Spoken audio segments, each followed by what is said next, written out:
muito bonita. Podem me interromper a qualquer momento e podem perguntar alguma coisa, se não tiver ficado claro, qualquer coisa assim. Eu não tô vendo vocês, então é só abrir o microfone e falar. Tudo certo? Vocês estão vendo? Beleza, tá dando pra ver tudo direitinho. Ok. Então, a gente tem aqui a imagem, tem o Hegel e o Heidegger embaixo, como representantes da hermenêutica, Hume e Wittgenstein à direita, como representantes da linha positivista. A minha ideia aqui é tentar um pouco pensar o que seria uma metafilosofia. Metafilosofia, então, perguntar a si mesmo o que é filosofia. Qual que é a grande questão? Se perguntar o que é filosofia, já é mergulhar na filosofia, e já é ficar frente a um problema que é filosófico. A resposta que vai dar entre essas quatro pessoas, no fundo, sobre dessa pergunta, é completamente diferente um do outro. No entanto, eu acho que é esse o argumento que eu vou tentar trazer, na postura que eles põem frente a essa pergunta, no motivo que os leva a escreverem sobre isso e a falarem sobre isso, a gente vai encontrar semelhanças muito interessantes e diferenças muito interessantes. Então, acho que tentar acompanhar a raciocínio que prossegue através dessa linha. O que é que eles estão dando como resposta para a pergunta? O que é filosofia? E por que é que eles estão se fazendo essa pergunta? Então, vamos começar. Minha linha vai ser através do positivismo. Primeiro pensar a crítica do Hegel e do Heidegger ao positivismo, e depois pensar como no século XX isso vai ser recuperado. Precisa definir. E a gente vai começar definindo com o nosso bom e velho mestre, o senhor Galileu Galilei. Ainda não é o positivismo lógico, que é da corrente filosófica do século XX, aqueles caras chatões meio nerds. É o positivismo científico. E o que é o positivismo científico? Eu estou me baseando aqui num livro do Edward Burch, que é Bases Metafísicas da Ciência Moderna. O positivismo científico surge mais ou menos com Galileu, claro, tem vestígios antes e tem vestígios depois, e não está completa com Galileu, mas ele surge com Galileu no sentido de perguntar para si mesmo, de romper com algo que existia antes. Uma tradição que existia antes, que era a tradição principalmente escolástica, e toda a forma de produção do conhecimento da Idade Média. Essa fórmula ela era muito aristotélica, ou seja, ela se baseava muito na atribuição de finalidades, de encontrar qual é o fim de cada coisa. O fim de uma muda vai ser se tornar árvore. No mesmo sentido, a gente poderia atribuir o fim ao ser humano, ou um fim ao mundo. Então, a gente tenta penetrar nas essências das coisas, no que elas de fato são por dentro, e a partir disso, descobrir qual é a finalidade delas. E o Galileu vai te criticar isso, falando, olha, rapidamente, vocês vão chegar em umas coisas muito estranhas. Por quê? Porque boa parte desse conhecimento não está acessível para a gente. Boa parte desse conhecimento, a gente vai atribuindo a finalidade a sei lá o quê, e no fim você chega numa grande lógica metafísica, mas completamente estanque e completamente enferrujada. Por quê? Porque não tem uma base sólida para o conhecimento aí. Então ele vai propor o positivismo como uma forma de construção do conhecimento passo a passo, bloco por bloco. Eu não sei o que é o mundo. Eu não sei o que... eu não sei qual é a finalidade dessa caneta, eu não sei qual é a finalidade de cada planta, eu não sei qual é a finalidade do humano. Então eu vou investigar aos poucos, indo aos poucos, tentando conseguir conhecimento pelo que me é revelado de fato, empiricamente, mas também com razão. Aliando os sentidos à razão. Então, se você se lembrar, ele tanto faz experimentos, como a gente vê aqui, quanto ele postula alguns casos, tipo... acho, inclusive, que o experimento da Torre de Pisa, do Galileu, ele nem fez de verdade, ele só especulou. Então, mas, justamente, mas nem completamente empirista, nem completamente idealista ou racionalista. Uma mistura dos dois. Ele vai olhar os dois e vai tentar, sim, construir um conhecimento bloco por bloco, passo por passo, indo aos poucos. Nesse sentido, essa teoria de conhecimento dele é uma forma de reconhecimento do que eu não sei o que é o mundo. Eu não sei quais são as essências das coisas. Mas então o que eu vou fazer é me dedicar a investigar. Quando a gente fala de humanismo, a gente sempre bota na cabeça aquela coisa do antropocentrismo, de tirar o teocentrismo do Deus no centro e botar de volta o homem na Terra. Mas também não é exatamente bem isso, se você for pensar, porque é justamente uma posição de humildade, de falar, o humano não é o centro da Terra. Não, e a Terra não é o centro do universo. O humano, pelo contrário, é um bicho completamente defeituoso e um bicho que frequentemente erra. Eu não sei, então eu vou ter uma postura humilde frente a isso. E como é que eu poderia construir conhecimento? Com sentidos, observando, medindo, experimentando e com razão. Com matemática. A linguagem do universo é matemática, ele falou alguma coisa assim. Em última instância, o que é matemática? Reconhecer que A igual a A. É o princípio de identidade do Parmênides. Isso é bom avisar. Eu vou várias vezes citar trechos de obras, só para garantir que eu não vou perder o rigor, porque fazendo algo transversal, o risco é fazer uma grande feijoada, misturar um monte de coisa que não faz tanto sentido. Então, para evitar esse risco, eu vou tentar trazer bastante citação. Pode ficar um pouquinho cansativo nesse sentido, mas espero que não. Então, vamos ler.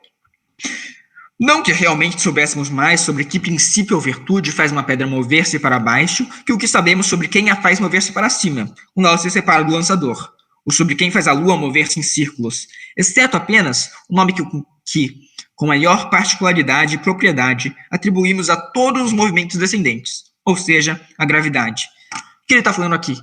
Eu estou postulando uma realidade, uma gravidade que está agindo sobre tudo. O que é a gravidade? Não sei. O que eu estou fazendo é medir e dizendo, olha, isso aqui está mais ou menos 9,7. E é coerente assumir que tem uma força para baixo de 9,7 em todas as coisas. E depois chega na equação do Newton. Mas o que é o mundo, eu não sei. A essência do mundo, eu não sei. O que eu consigo fazer é medir, é observar de longe. E isso segue valendo até para a ciência moderna. Eu posso descobrir o átomo, fazer os orbitais, onde está o elétron, e depois decompor o elétron em muons e fótons, e indo assim. Mas mesmo na ciência moderna, o máximo que eu consigo fazer é medir, é observar de longe, é encontrar relações. Mas o que é tá sempre aquém. O que está por dentro. Eu só consigo observar de fora através do olhar científico. Então, o positivismo científico é uma teoria de construção do conhecimento que vai justamente dizer é isso que a gente tem. O que a gente consegue fazer é olhar de fora. E agora vamos para a crítica do Hegel ao positivismo científico. Tá bom. Vamos. Hegel, todo mundo, acho que a maioria das pessoas sabem, século XVIII, século XIX, ele vai estar... tá escrevendo. Ele escreve muita coisa, ele é muito difícil. Mas vamos tentar entender um ou outro ponto sobre como é que ele vai criticar o positivismo. E como é que isso vai implicar para a filosofia dele. Vamos supor uma mesa. A gente tem aqui uma mesa. Se a gente quisesse ir listando todas as características delas, a gente pode pegar e falar, essa mesa aqui ela é preta, ela é baixa, ela tem livros em cima. Ela tem, não sei, alguém tem alguma ideia? Ela tem uma escrivaninha, mesmo com uma caneta. Eu posso pegar uma caneta e ir descrevendo. Ela é azul, ela é comprida, ela é pontiaguda. Eu posso ir somando todas essas características. Imagina uma lista. Alguém que é muito inteligente vai lá, ele vai escrever uma lista com todas as características dessa caneta. Imaginamos um supercomputador. Ele pega todos os adjetivos possíveis para essa caneta. O que o Hegel vai dizer? Essa caneta, ela se definiria justamente por não ser essas características. Todo o conhecimento possível sobre a manifestação externa dessa caneta vai ficar aquém do que é o objeto caneta. Vai ter sempre algo que falta, algo que escapa. O ser da caneta é essencialmente, portanto, negativo. Se a gente somasse todas as características possíveis do homem ou do mundo, ainda ficaria algo faltando. A realidade, enquanto tal, tem algo de negativo. E isso a ciência não consegue olhar. Uma ciência positiva, uma ciência que se baseia em fatos, não consegue olhar para o que é de fato a essência das coisas e o que é o ser das coisas. Essas ciências, com C minúsculo, elas não são base para construir conhecimento nenhum. Porque o mundo é negativo. Deu para entender, mais ou menos? Então, vamos tentar dar outro exemplo. Por que é que olhar para os fatos, olhar para a mera matemática, não vai ser suficiente para construir conhecimento. Vamos supor o teorema de Pitágoras. Isso eu fiz até uma propaganda, que ele vai refutar o teorema de Pitágoras. Melhor, antes do teorema de Pitágoras, vamos usar o exemplo da programação. O princípio último da razão, na lógica do Galileu, era o A igual a A.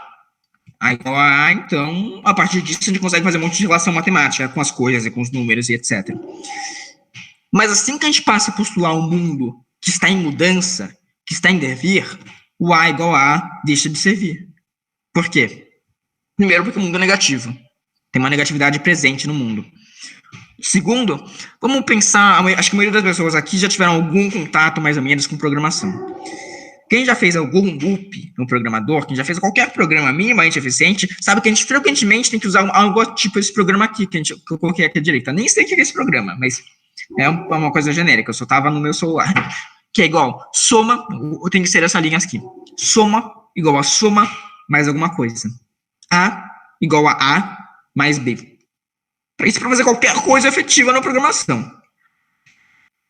Então, na base, para fazer como uma coisa de verdade, eu preciso fazer algo que flagrantemente viola o princípio de identidade.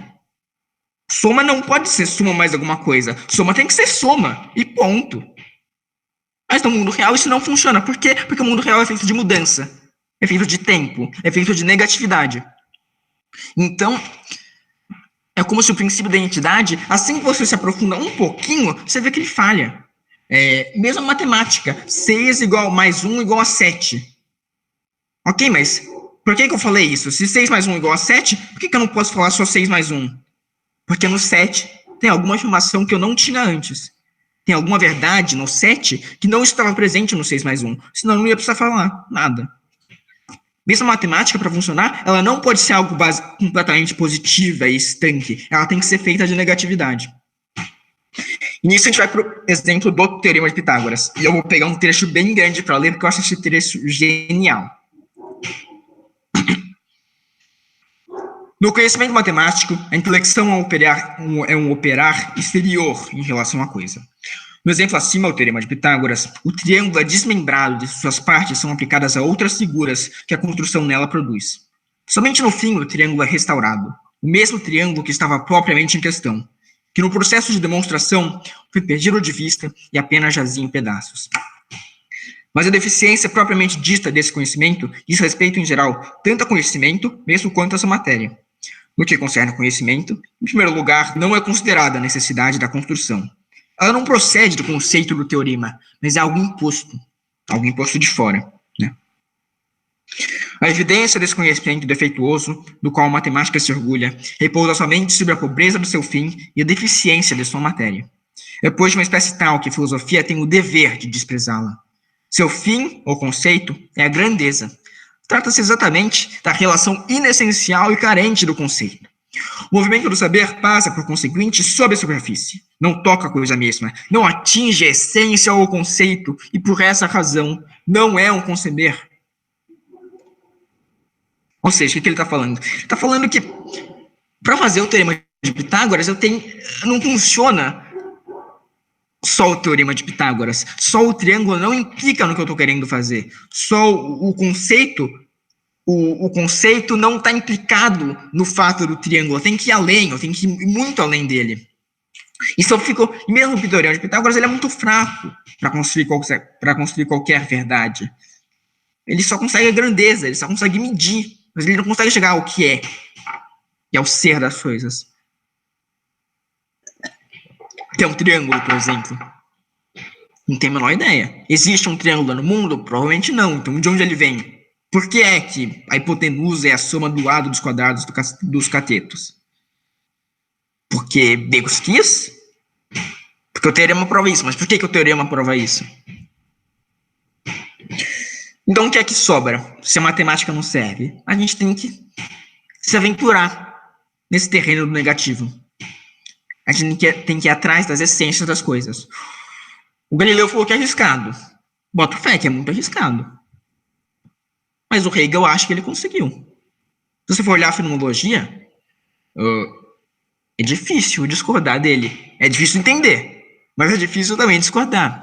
Porque é como se ele embarcasse numa busca pela essência, uma busca pela essência pelo fenômeno, através do fenômeno, através da manifestação, uma fenomenologia, como as coisas se manifestam para mim, eu vou embarcando, eu vou ir pensando, eu vou ir sabendo cada vez mais, progressivamente, mas também negativamente. Então, se eu falho, por exemplo, se eu passo por um caminho que talvez não seja o melhor caminho, isso também faz parte da minha jornada.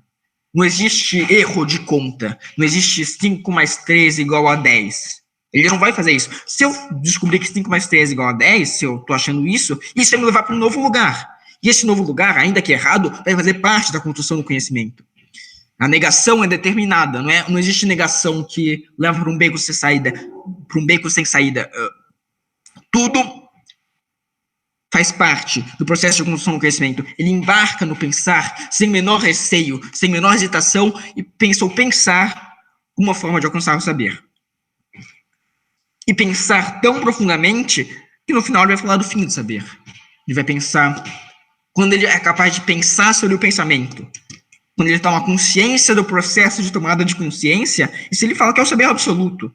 Ou seja, a própria fenomenologia, no final, desembocaria na lógica pura, no saber absoluto. E essa é a ciência da lógica, que é o próximo livro dele. Então vamos ler mais um trecho, que eu acho que vai falar sobre isso.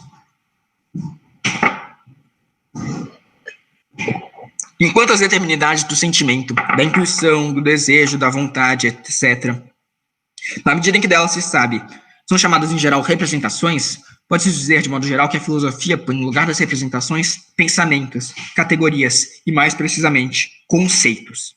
As representações, em geral, podem ser vistas como metáforas dos pensamentos e conceitos, mas pelo fato de se terem representações, não se conhece ainda a sua significação para pensar, não se conhece ainda seus pensamentos e conceitos. Então a filosofia nos declama, nos proclama a ir atrás dos pensamentos e conceitos das coisas, muito além das meras representações. A penetrar a essência delas. Não importa a dificuldade disso. Ele vai buscar o que é o ser na sua totalidade, sem menor medo. Uma coragem que é absurda. E por isso que ler ele é tão difícil. Ele está tentando pensar sobre tudo e sobre nada ao mesmo tempo. Ele até vai falar, isso eu acho interessante de falar, como é que ele pensa o ser das coisas. O ser das coisas, se você vai pensar o que é o puro ser. O puro ser não é nada. O ser só faz sentido enquanto ele é negativo. O ser só faz sentido enquanto ele particulariza ele. Esse ser, aquele ser. Então, o puro ser não é nada. Ou seja, o ser é igual a nada. O puro ser, que seria puro ser na forma, é equivalente ao nada no conteúdo. E justamente nisso, eu abro o caminho para as negações determinadas, para as negações que me levam adiante. Não é possível pensar um ser, não é possível pensar um mundo que é positivo, sem pensar também um mundo que é negativo. Voltando um pouquinho agora, acho que isso vai ser importante daqui a pouco. A navalha do Hume, não sei se vocês se lembram, acho que a maioria de vocês já estudou, querendo ou não, que é a diferença entre ser e dever ser. O reino do ser, o reino dos fatos, é completamente divorciado do mundo da ética. Mesmo se eu soubesse todos os fatos sobre o mundo hoje, eu não conseguiria conceber nada sobre como deveria ser o mundo amanhã. Eu não consigo, a partir de todas as leis da física e da biologia e da psicologia e da sociologia, construir uma teoria ética. A ética está em outro reino gramatical, do que o ser. E o Hegel vai ter uma resposta muito interessante para isso, que é isso se você pensa que o mundo é um mero conjunto de fatos, mas não é. Pela negatividade do mundo, eu consigo pensar um dever ser. Pensando no que o mundo ainda não é, mas pode vir a ser, eu consigo construir uma teoria ética e, portanto, uma teoria política. E é isso que vai inspirar tanto o Marx. Então, isso está me baseando muito no Marcuse, no Razão e Revolução. No Razão e Revolução, ele pensa justamente a fenomenologia do espírito como uma grande crítica ao positivismo. Ok, acho que acabamos em Hegel. Vamos para o Heidegger. Todo mundo sabe um fato sobre o Heidegger. Mesmo que nunca leu o Heidegger, nunca se aventurou em nada perto dele, sabe uma coisa sobre ele. Mas eu não quero falar das coisas agora, daqui a pouco eu falo. Eu acho que vai ser mais legal se a gente começar com uma coisinha um pouquinho mais fofa. Um conto. Então vamos lá. É um conto do Borges, chama Sobre a Precisão nas Ciências. Naquele império, a arte da cartografia logrou tal perfeição que o mapa de uma única província ocupava toda uma cidade, e o mapa do império toda uma província. Com o tempo, esses mapas desmedidos não satisfazeram mais uma mina. E os colégios dos cartógrafos levantaram um mapa do império, que tinha o tamanho do império e coincidia pontualmente com ele. Menos dedicadas ao estudo da cartografia. As gerações seguintes entenderam que esse dilatado mapa era inútil, e não sem impiedade o entregaram às inclemências do sol e dos invernos. Nos desertos do oeste, perduram despedaçadas ruínas do mapa, habitadas por animais e por mendigos. Em todo o país, não há outra relíquia das disciplinas geográficas. Então, o que a gente tem aqui? A gente tem um mapa que é tão preciso, que ele substitui a própria Terra, que ele fica do tamanho da própria Terra. E pensando nisso como metáfora para os modelos científicos. É como se o modelo só se justificasse por não ser a realidade. Qualquer modelo tem presente em si uma negatividade em relação à realidade. Qualquer modelo só funciona porque ele não é perfeitamente acurado. Porque ele tem um nada dentro de si. Então, é isso que o Heidegger vai desenvolver como uma crítica ao modelo científico. Você pega o que é metafísica, que é o texto que eu estou me inspirando, ele chega uma parte, ele vai descrevendo todas as posturas do que ele chama de existência científica, que é o foco no ente e não antes nada. O observar do ente e não antes nada. Então, são várias frases, meio bordão, assim. E ele vai desenvolvendo como que essa redução ao objeto da ciência, a física, por exemplo, só funciona se eu faço aqueles modelos dos bloquinhos. Se eu examino só alguns objetos por enquanto. Depois eu olho para os outros. Depois eu olho para como isso funciona na realidade. Mas primeiro vamos construir um modelo desses bloquinhos aqui. Mas justamente, então, a física e todas as ciências só funcionam através dessa negatividade. Através de não encarar o mundo, mas antes só esse modelo aqui. Só esses bloquinhos aqui. A base para as ciências, portanto, estaria um nada, estaria uma negação. Mas se a ciência é positiva, se ela se ocupa dos fatos, como é que ela vai conseguir encarar essa negação? Como é que ela vai conseguir estudar esse nada? Se na sua base está presente uma coisa chamada nada, que ela não sabe exatamente como é, e ela não tem como estudar, porque como é que a ciência vai estudar um nada? Quer dizer que não está pressuposto na ciência algo que ela não dá conta, algo que vai além dela, algo que é metafísico. E, portanto, isso nos leva para a filosofia, isso nos leva para a metafísica. E nos leva ao querer encarar o nada. E ele vai se perguntar, como é que eu encaro um nada? Como é que eu faço para entrar em contato com o nada? E nisso vai ser muito interessante, porque vai pensar que são duas disposições afetivas, sobretudo, que vamos colocar. Primeiro, o tédio. O tédio como que lubrifica o mundo, faz ele virar uma grande mesmice, nos põe em contato com nós mesmos. Faz do mundo um nada e nos faz encarar o ser. E, em segundo lugar, a angústia. A angústia como reveladora do nada. E do nada que está em nós. É como se eu posso estar no reino do ser, mas bem às vezes, em alguns momentos muito especiais, eu me suspendo no nada e entro em contato. Tanto com nada, como também com o ser. Pensa aqui a imagem de um astronauta. Um astronauta, ele está viajando para fora da Terra. Ele está observando a Terra de longe. Ou seja, indo rumo ao espaço, indo rumo a um nada, eu consigo encarar o reino que eu estava antes, que era a Terra. E eu consigo ver melhor. Eu preciso dar um passo atrás, enquanto eu vejo um quadro, para conseguir ver melhor qual é a imagem dele. Então, o ser humano somente pode entrar em contato com o ente se se suspende dentro do nada. Mas tem outra imagem aqui, que também é muito interessante, que eu acho que é mais próprio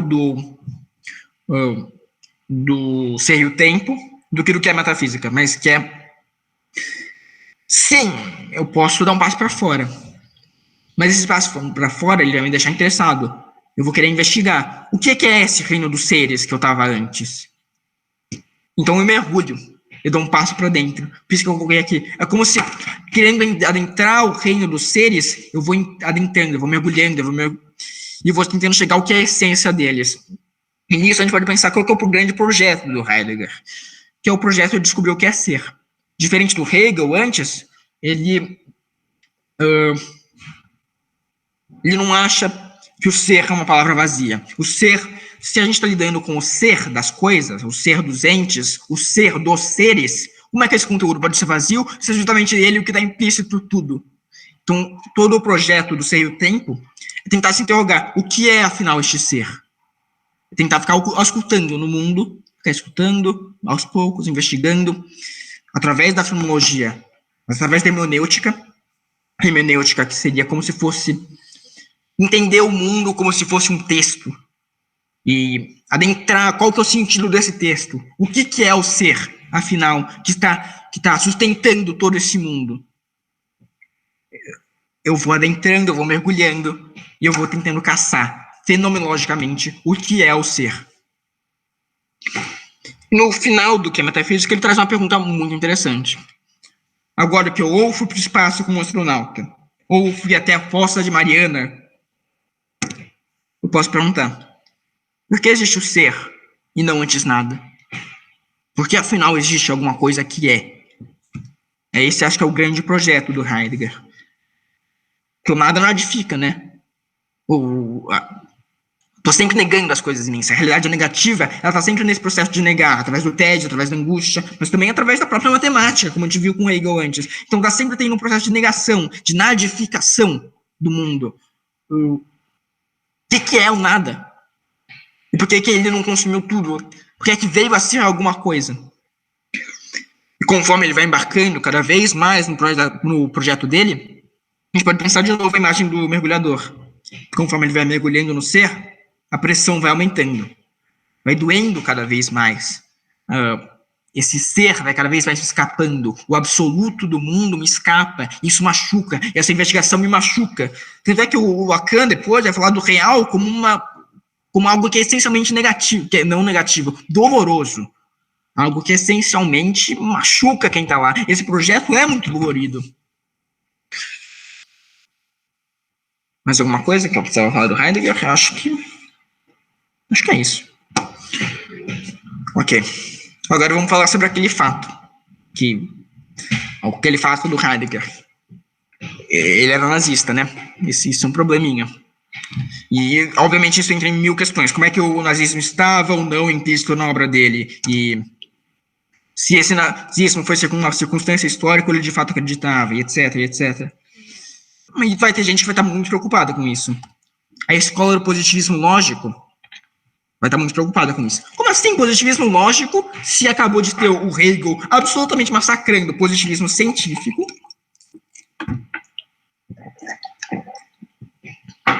E o Heidegger massacrando ainda mais. Então, em pleno século XX, tem esses caras da Áustria, ou seja, eles estão do lado dos continentais, eles não são ingleses, e estão querendo ressuscitar o Galileu. Então, filosoficamente ainda, não é nenhuma ressuscitação nas ciências. Ok, a ciência sempre continuou funcionando apesar do Hegel. Mas querer voltar na filosofia para uma noção positiva, como é que isso é possível? Né? Então vamos entender o que é que eles respondem para o Heidegger. Agora há pouco eu falei a frase, o nada nadifica. E ninguém me questionou. Mas o que quer dizer o nada nadifica? Vamos olhar. Tem um sujeito na minha frase. O nada. Sim, claro. O nada. E ele está nadificando. Sim, o nada. Ele está nadificando. O que isso quer dizer exatamente? Vamos olhar essa frase. O que isso quer dizer exatamente, linguisticamente? Como é que eu sei que isso não é uma coisa, uma autoridade qualquer, do tipo, o travesseiro gosta de triângulos? O que isso quer dizer? Eu sou capaz de formular um monte de frase, mas como é que eu garanto que isso de fato tem algo a ver com o mundo? Que eu só não estou inventando uma grande lero-lerolice. O Hegel faz parecer isso. Se eu vou ler o Hegel, eu faz parecer que é uma grande lero-lerolice se eu não me embarco na coisa. Como é que eu garanto que não é isso? Então eles vão trazer uma proposta que vem desde o filme. O filme falava de analisar os substantivos das frases filosóficas e ver se elas correspondem com algo no mundo. E eles vão ampliar, primeiro para analisar uma frase, ver se o sentido da frase corresponde com algo no mundo, e depois analisar toda uma rede semântica de um texto, e ver se o sentido do texto corresponde com algo no mundo. Porque senão, por que isso importa? Porque senão a gente entra em coisas muito perigosas. Vamos pensar, o que tá falando, o Heidegger está falando de o nada nadifica, ok. Mas o Heidegger, ele era nazista. Será que ele não embarcou numa grande lero-lerolice, o que o Harry Frankfurt chama de bullshit, né? E isso meio que influenciou ele politicamente. Então, ele queria se interrogar sobre o que é o reino do ser. Ele acabou chegando à conclusão que a gente precisa atrás de um ser autêntico, e não o ser do mundo capitalista, industrial, etc. Mas também não o ser dos bolcheviques, o ser dos... O ser dos...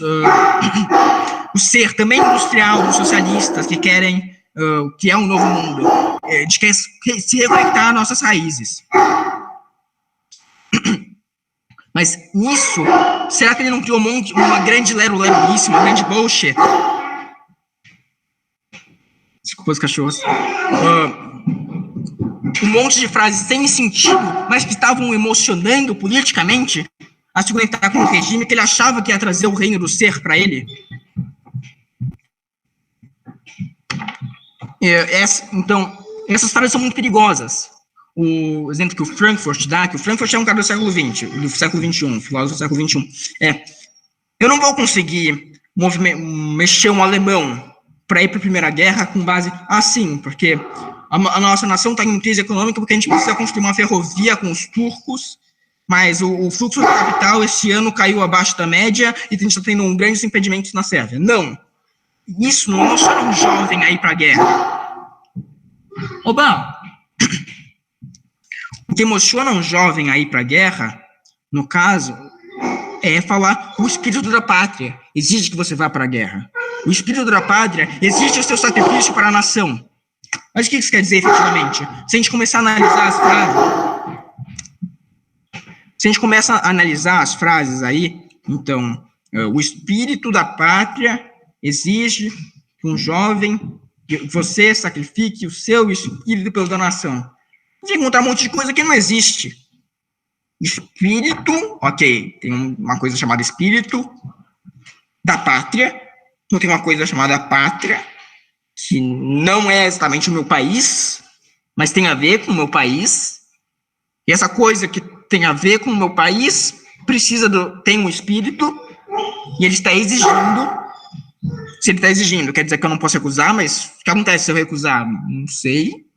Ele está exigindo que eu me sacrifique, mas sacrificar não é exatamente morrer, é alguma outra coisa, é me dispor pela nação. Ah, claro. Muito sentido nisso. É justamente isso que eles estão falando. Se você... essas frases de cunho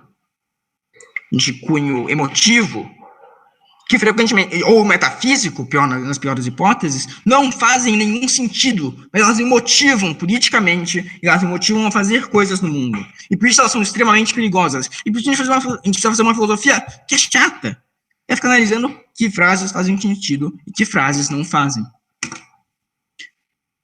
Mas me parece que para eles, que estão muito preocupados, sim, com o nazismo do Heidegger e com o destino da filosofia continental, para eles, isso era a coisa mais saudável a se fazer. Olha, qual que é o critério que eles usam? Verificabilidade. Então, uma frase só faz sentido se os conteúdos dela são verificáveis no mundo. Mas isso não vai me fazer ficar aquém de algumas coisas? Isso não vai me pôr de fora de alguns conhecimentos? Como é que eu vou me perguntar sobre o que é ser com base no que é verificável? Obviamente vai dar errado. Sim. Eu não consigo, talvez, chegar na essência das coisas.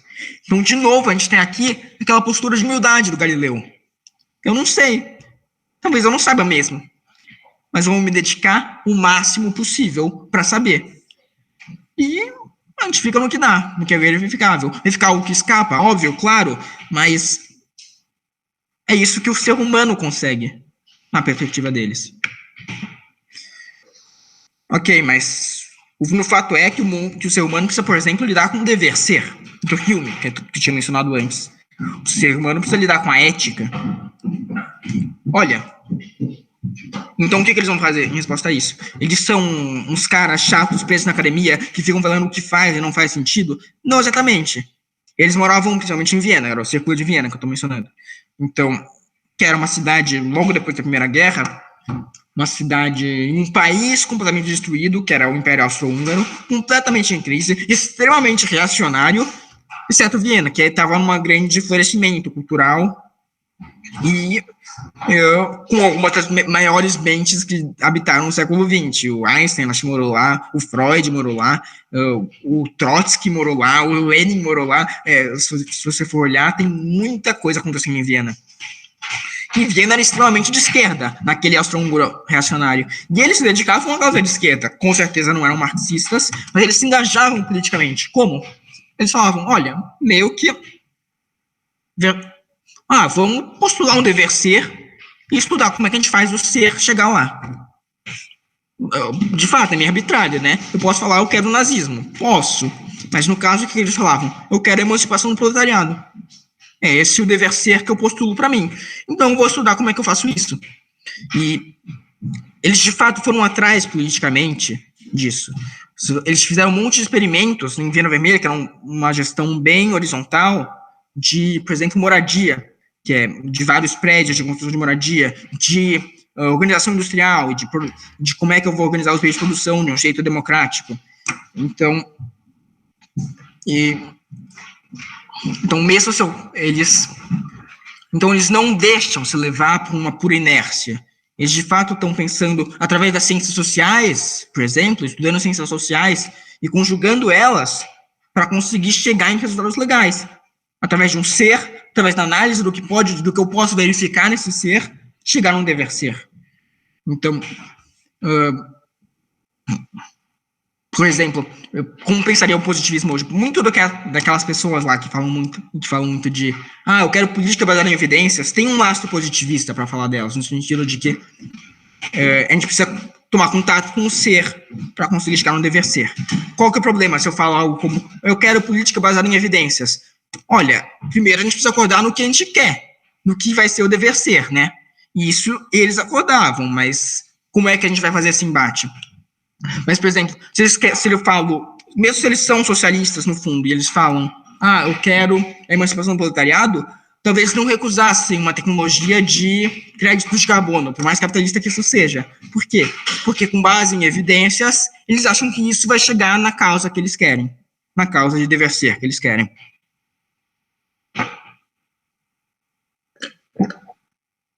E agora a gente chega em alguém que está dialogando com eles, mas que está exausto de algumas perspectivas um pouco mais ambiciosas e um pouco mais interessantes, que é o Wittgenstein. Eu não falei de biografia muito até agora, mas eu acho que o Wittgenstein, eu tenho que falar de biografia, porque ele é muito interessante.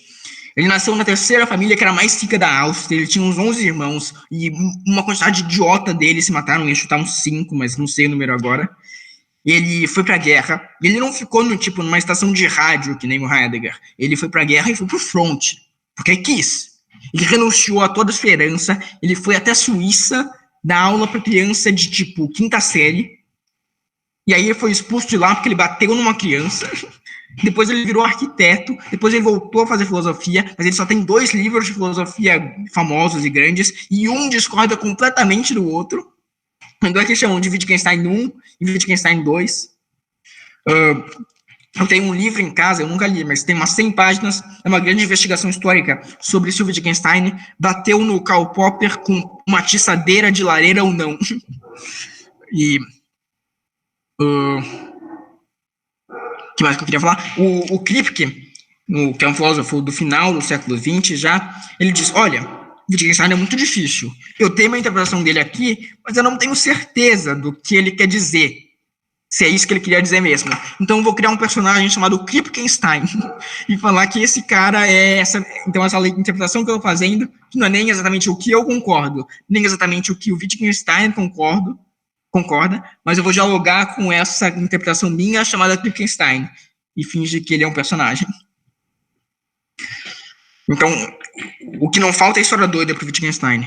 E quem se interessa mais por esse lado biográfico, acho que para muita gente, nem precisa se interessar particularmente, mas tem um livro, O Tempo de Mágicos, que traz a história de 4 filósofos ao longo do século XX, que seriam o Wittgenstein, o Heidegger, o Walter Benjamin, esses 3 loucaços, com muita história louca, e o Cassirer, que é um cara mais chato, mas também tem uma filosofia muito interessante. E é um livro que vai intercalando biografia e vai intercalando filosofia, explicando a filosofia deles, de um alemão, acho que se chama Eilenberger.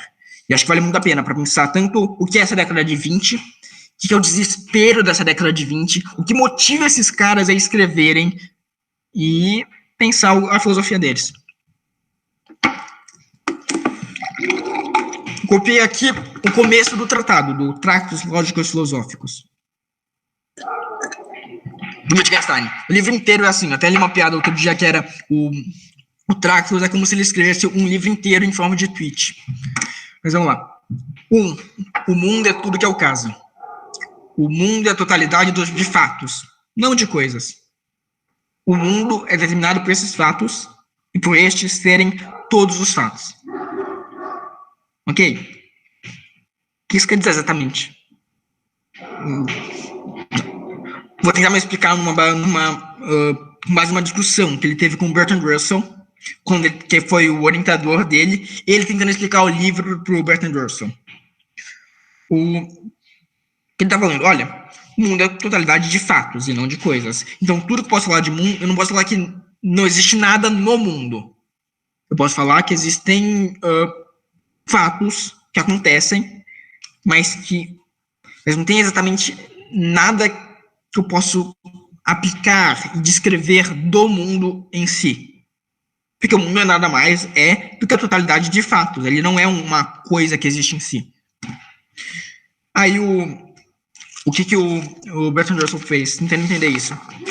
Ele desenhou 3 pontos no papel. Falou, olha, há 3 pontos no mundo. Tem pelo menos 3 coisas no mundo que eu sei que existem, não? Ele falou, não pode ser isso. Eu posso falar que tem 3 pontos no papel, mas eu não posso falar que tem 3 pontos no mundo, porque o mundo enquanto tal não é um objeto que está ao meu alcance de escrever. O mundo enquanto tal nada mais é do que um conjunto de fatos. Por que ele acha isso? Por que ele leva para isso? Por quê? Vamos pensar um pouco em termos de teoria dos conjuntos, quase. Se tem um monte de coisas, e o mundo é uma dessas coisas, do conjunto coisas, existe o conjunto mundo. E o mundo, então, o conjunto é como se ele estivesse dentro do próprio conjunto. Isso é paradoxal, matemática quebra com isso. É a lógica o paradoxo do barbeiro, para quem já ouviu falar. Então, ele tenta fazer uma filosofia que evita essa contradição matemática, que segue da tradição do filosofia do positivismo lógico, e que vai fazer uma análise linguística, sim, mas que vai além. Ele vai para lugares muito estranhos. Aí você pode perguntar, olha, e ele tem uma proposição depois, que acho que é a proposição 7, sobre aquilo que não se pode falar, deve-se calar. Qualquer propriedade do mundo, como o Hegel e o Heidegger estavam tão afim de adentrar, está além do meu alcance. E aquilo isso que está além do meu alcance, eu não posso falar. Eu devo calar. Para uma pergunta que não faz sentido, não existe resposta. E para uma resposta que não faz sentido, não existe pergunta. É isso o grande objetivo do livro dele. Ensinar e ensinando o comportamento para a gente entender isso. E é um livro muito difícil. O que ele fala sobre essa obra? Ele fala que é como se ela fosse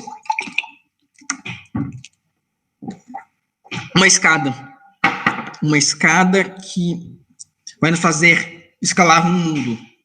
Mas assim que você escalou o mundo, você joga fora a escada. Porque o livro dele, se você for pensar, já é uma obra metafísica, né? Já é uma obra que está falando sobre o mundo. Se eu falo o mundo é tudo que é o caso, eu estou falando sobre o mundo. Então, justamente, é uma obra paradoxal, sim, propositalmente. Mas a ideia é justamente que você jogue fora ela depois. E aí você pergunta, o que é que está além do muro? O que está além do muro é aquilo sobre o qual não se pode falar. Aquilo sobre o qual ele não falou. Então, todo esse conteúdo metafísico não é que ele não existe, mas é que ele está além da filosofia. Ele está além das proposições linguísticas e filosóficas. Então, a gente tem essa tarefa de ir além, mas uma vez indo além, a gente não pode anunciar nada.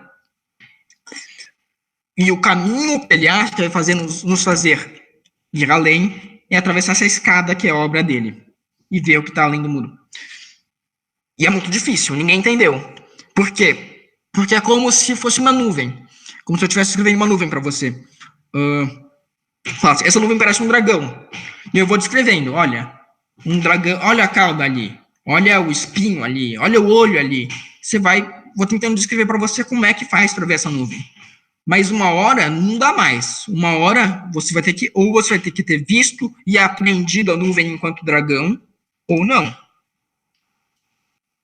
Não tem nada que eu possa fazer para te obrigar a entender a nuvem enquanto dragão. Você tem que ver. Eu posso mostrar. É como se a obra do tratado, o Tratactus, na verdade, fosse uma grande mostração. Não está demonstrando, não está explicando, ele está mostrando para você como é que a gente faz para chegar nesse terreno além do muro. Então, a gente pode pensar que o Hegel está pensando o mundo. O Heidegger está lendo o mundo, está interpretando o mundo. E o Wittgenstein, ele está mostrando o mundo para a gente. Que tipo de questão, então, está além do nosso alcance? O meu vermelho é o mesmo que o seu vermelho? Quando eu vejo a cor vermelha, eu estou vendo a mesma cor vermelha no que ela é do que você? Não sei. Não sei e talvez eu nunca vou saber. E a filosofia não consegue descobrir isso. Mas o que ela consegue, o que ele vai tentar fazer, é nos levar para um reino em que podemos tentar ficar calados em relação a isso. E ficar calados, se não, pelo menos pela linguagem filosófica. Talvez, eu acho que isso está implícito na obra dele, tenha outras linguagens que consigam entrar em contato com esse além do muro. Linguagem literária, por exemplo. O Zizek, ele descreve o século XX como uma grande busca pelo real. Isso se dá politicamente, com os grandes movimentos políticos, mas também artisticamente. Então, se você for pensar alguém como o T.S. Eliot, o Ezra Pound, o Júlio Cortázar, todos eles têm obras em busca desse real, em busca desse absoluto, desse ser, que o Heidegger, o Hegel, todos esses caras estavam atrás de forma além do filosóficas. Por que é que o Wittgenstein vai para trincheiras? Porque ele queria entrar em contato com o real. Ele achava que diante da morte, encarando a morte nos olhos, ele entraria em contato com o que estava além da filosofia. Ele olharia para além do muro e ele entraria em contato com o real. E é como se fosse um salto. Um salto tentando saltar o muro e ir atrás do que está por trás. E esse salto é uma decisão. Se é uma decisão, ele não é uma escolha. Por quê? Uma escolha é algo que eu escolho dentro de dois parâmetros. Eu quero Pepsi ou Coca. Eu quero Fanta Uva ou Fanta Laranja. É sempre dentro de um dado parâmetro determinado. A decisão não. A decisão cinge, é uma cisão. Como se eu pulo no oceano sem saber o que vai acontecer comigo. Eu faço uma escolha de livre-arbítrio que não sei no que vai dar. Mas só esse é um caminho realmente livre. E só esse caminho vai me pôr em contato com o real do mundo. E eu acho que essa tentativa de ir para além da linguagem, ela nos põe muito em contato com algo que é o taoísmo, da tradição oriental. Né? Se não me engano, ele leu um pouco sobre isso. E eu estou me baseando aqui muito pouco, me baseando em um curso de ensino médio que eu fiz que falava um pouco sobre o que é o taoísmo. Mas como se o Tao fosse a denúncia de tudo que é humano, uma tentativa de voltar para o reino do ser. deslivar do nada e se atentar puramente ao ser. E mesmo tal já é uma doação contraditória, porque eu estou anunciando isso em linguagem, eu estou anunciando isso enquanto humano. Mas é como se ele nos avisasse, essa noção de tal, de que eu preciso ir além da linguagem e voltar para o que é ser. E tem uma frase dele aqui, que curiosamente, que através de uma hora, ele nos remete ao Heidegger, né? Porque ele vai em uma tradição completamente diferente, com linguagens e formas completamente diferentes. Mas olha qual a proposição 6.44. O místico não é como o mundo é, mas que ele é. Então a gente volta para aquela pergunta, no final, do que é metafísica. Por que existe o ser e não antes nada? Pelo positivismo lógico, ele não está negando isso. Ele só está avisando que, na perspectiva dele, não, isso não vai se dar através de uma grande fenomenologia, mas através de outros caminhos. Chegamos, assim, ao último slide. Para encerrar, eu queria ler um contozinho. Na verdade, nem é um conto. É um capítulo de um livro do Italo Calvino, As Cidades Invisíveis, que ele vai contando, é o Marco Polo, contando para um dos cães, eu não tenho certeza agora se é o Gengis ou se é o Kublai Khan, mas sobre as cidades que ele viu no caminho dele para a China. E aí, essa aqui é uma das cidades que ele vai descrever. Presume-se que Zaura, cidade dos 1000 poços, esteja situada em cima de um profundo lago subterrâneo. A cidade se estendeu exclusivamente até os lugares em que os habitantes conseguiram extrair água, escavando na terra longos buracos verticais. No seu perímetro verdejante, reproduz o das margens escuras do lago submerso. Uma paisagem invisível condiciona a paisagem visível. Tudo que se move à luz do sol é impelido pelas ondas enclausuradas que quebram sob o céu calcário das rochas. Em consequência disso, Isaura apresenta duas religiões diferentes. Os deuses da cidade, segundo alguns, vivem nas profundidades, no lago negro que nutre as veias subterrâneas. Segundo outro, os deuses vivem nos baldes que, erguidos pelas cordas, surgem no parapeito dos poços, nas roldanas que giram, nos alcatruzes das noras, nas alavancas das bombas, nas pás de moinho dos ventos que puxam a água das escavações, nas torres de andaimes que sustentam a perfuração das sondas, nos reservatórios suspensos por andas no alto dos edifícios, nos estreitos arcos dos aquedutos, em todas as colunas de águas, verticais, tranquetas, registros, até alcançar os cataventos, acima dos andaimes de Zaura, cidade que se move para o alto. Acho que eu não vou explicar, vou deixar de pergunta para a próxima parte. Que relações tem? E assim a gente acaba. Aqui a biografia. E é isso.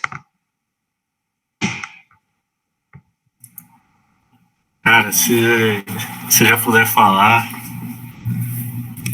Você já finalizou, né? Já. Queria só primeiro parabenizar, foi incrível a apresentação. Seus slides estavam ótimos, não fico preocupado com isso. E você conseguiu em menos de 1 hora, 50 minutos, tá vendo? Mas, cara, achei muito interessante, parabéns de verdade, eu gostei demais da sua exposição.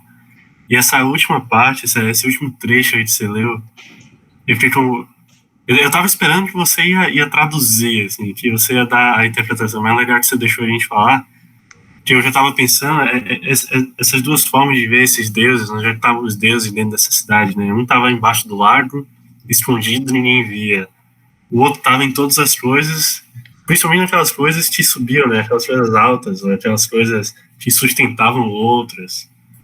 E o que eu pensei é isso, essa dualidade de não ter o que é, né? A gente não tem como saber onde é que estão os deuses, ou sequer se eles existem. Então, é melhor a gente aceitar uma visão de que eles estão escondidos, eles são impossíveis de se encontrar, ou é melhor aceitar uma visão de que eles estão em todas as coisas, ou eles estão nas coisas que movem a cidade, que movem a civilização, que constroem. Eu não sei qual é o link aí que você fez com o Wittgenstein, mas talvez essa coisa de você não saber o que é, né, de você não conseguir definir, dessa dificuldade, são coisas que ficam nesse meio termo, de que você sabe que elas podem existir, mas você não consegue provar que existem. E eu pensei assim.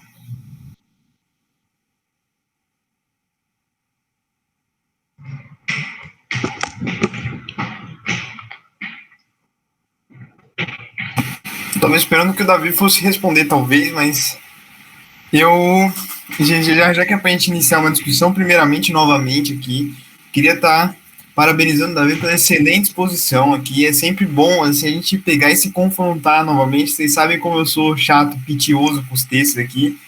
E aí eu gostei bastante do Davi, que ele trouxe bastante referência, trouxe bastante profundidade filosófica para muitos conceitos, né?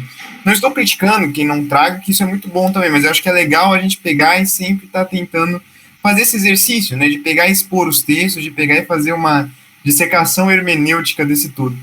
E sobre o comentário do João, na última partezinha da exposição do Davi, eu fui no banheiro ali, e aí eu acabei não prestando atenção, né? No último trecho, estava no banheiro e aí acabei não prestando atenção. Mas ao que dá a entender pelo que o João apresentou foi justamente uma ideia de que a gente não consegue conceber ali uma coisa que é um real que seja dogmático, né? Como a gente poderia dizer, né? Não tem como a gente pegar e dignificar os deuses como deuses que são dados e deuses que são verdadeiros para toda uma objetividade. Porque a gente não sabe aquilo que está desvelado, né? Aquilo que está dentro daquilo que a gente observa como sendo a realidade e a nossa capacidade de intuir / perceber, né? E acho que isso é muito legal por causa que isso conversa tanto com o primeiro autor que o Davi falou, que foi Hegel, quanto com o autor que influenciou Hegel e precedeu Hegel ali em certa medida, mas foi contemporâneo dele junto com ele. E foi quem? Kant. Entende? Kant justamente foi quem começou com toda essa coisa, né? Eu gostei muito das articulações que o Davi fez, apresentando o Wittgenstein, apresentando o Círculo de Viena, apresentando o positivismo científico, e também rememorando, de certa forma, Hume, né? Por causa que Hume, ali só citando Lebrun, que é um célebre comentador de Kant, Hume acordou ali Kant do sonho dogmático dele, né? Por causa que Kant, antes de começar, né, na faculdade lá de Königsberg, ele estava preso em um sonho dogmático. E quem foi que chegou e deu aquela intuição para que Kant começasse a fazer as críticas dele, né? Crítica da razão pura, crítica da razão prática e crítica da faculdade de julgar, foi Hume. Por causa do empirismo metodológico, por causa do empirismo radical que ele pegava e predispunha, né? Investigação sobre o entendimento humano, a gente só consegue entender se a gente conceber aquilo que é real. E aquilo que é real é aquilo que é o mundo psicofísico, né? Não um mundo altamente intuitivo, baseado por equações matemáticas, né? A gente consegue seguir ali o princípio da indução infinita e conseguir conceber as coisas ali de acordo com Hume. E assim, e sobre esse lance de desvelar o mundo, eu acho que isso cabe muito à crítica kantiana, justamente que o Kant fazia, né, na própria faculdade de julgar, e que o Hegel faz depois sobre uma ideia de Estado. Para a gente não pegar e se estender muito nessas críticas, eu não vou fazer nenhuma citação expressa, né? Mas o que o Hegel fazia? O Hegel observava o seguinte, que muitos teóricos do Estado que precediam eles falavam o seguinte: antes desse conhecimento que eu postulei, as pessoas eram completamente ignorantes quanto àquilo que seria um bom Estado, quanto àquilo que seria um Estado que pregasse pelo bem da população e quanto àquilo que seria uma coisa que realmente tivesse, né? Então, qual era a tentativa que as pessoas faziam? Eram pegar uma coisa que é um todo real e substituir ali por uma teoria que seria um todo lógico, né? Você pega uma coisa que ela é real, que as pessoas conhecem a priori, que as pessoas têm uma certa cognição daquilo, e aí o que elas fazem? Elas pegam e falam o seguinte: pô, essa teoria que eu criei de Estado é uma teoria que é ideal, é uma teoria que deve ser seguida e é uma teoria, portanto, que ninguém sabia de fato o que era o Estado antes de eu ter pressuposto essa teoria aqui, entende? E a crítica de Hegel é incisiva nesse sentido, assim como a crítica de Kant também. O que Kant faz na crítica da faculdade de julgar é falar o seguinte: pô, todas essas noções que você tinha de estética, todas as noções que você tinha de biologia, todas as noções que você tinha, de certa maneira, de ética, que isso está muito mais calhado à metafísica dos costumes, essas ideias, na verdade, elas não vêm de uma teoria que você criou, não vêm de uma metafísica, não vêm de um tatear às cegas, mas elas vêm, na verdade, de uma razão pura especulativa que nasceu lá com o primeiro homem, entende? É isso que é a grande coisa que o Kant faz e Hegel faz também. Existe um mundo transcendental ali, que é o mundo da razão transcendental dele, né? Não é o mundo de Deus, como diriam os escolásticos, aristotélicos, agostinianos e tudo mais. E a partir dessa razão a gente pode conhecer um mundo que seria esse mundo das ideias ali, né? E aí justamente, né, é legal isso, cara, por quê? Por causa que o que o Kant faz? De certa maneira ele pega e reduz um todo real a um todo lógico, Mas ele pega e fala o seguinte: as reduções que eu estou fazendo aqui, elas devem ser criticadas, mas por serem uma crítica, e não por serem uma coisa que é uma teoria, entende? Eu acho que isso é muito legal, sabe? Eu acho que isso é a mesma coisa, porque é aquela coisa, o que o Kant e o Hegel falaram é o seguinte, que aquele cara que pegava e criava uma teoria do Estado, é impossível que ele estivesse certo, pelo fato de que não faz sentido que as pessoas não conheçam aquilo que é um bom Estado sem a teoria, sabe? As pessoas conhecem o que é um bom Estado antes da teoria, entende? Então, justamente, né? Como as pessoas conhecem o que é um bom Estado antes da teoria, como as pessoas conhecem, de certa medida, o que é o corpo humano antes de você ter uma teoria sobre o corpo humano, então não faz sentido que você reduza todas essas coisas a uma metafísica dogmática, entende? Eu acho que, de certa maneira, é aí que converge, né, um certo positivismo, né, as filosofias transcendentalistas, idealistas do Kant, do Hegel, Baumgarten, dos éticos modernos, estéticos modernos e tudo mais, com aquilo que seria os pressupostos lógicos do Círculo de Viena, né, de que a gente só conhece aquilo que é real ali, né, o todo que a gente conhece, a nossa consciência, que é aquilo que está realmente acontecendo, que é aquilo que é o empírico, que é aquilo que é o lógico. Eu acho que isso é muito legal, cara, eu acho que é isso que, é aí que subjaz toda a crítica do negócio, assim, né, então eu acho que se a gente for chegar numa grande conclusão, eu acho que a gente não pode chegar e criar uma teoria a priori de nada, né, principalmente do ser. Então, acho que a hermenêutica do ser, no fim das contas, a gente acaba caindo ali naquela boa aporia heideggeriana, que a gente não consegue definir o que é o ser como se fosse uma teoria, entende? E nas páginas finais do Ser e do Tempo, ele estabelece isso. Ele fala, existe um Dasein, um ser aí, um ser fenomênico, mas só que não existe um ser, S maiúsculo, ontológico, que a gente pode definir como uma coisa que, sem saber o que é esse ser, ninguém é. Não sei se eu me fiz claro aqui, eu acho que eu fui muito filosofês.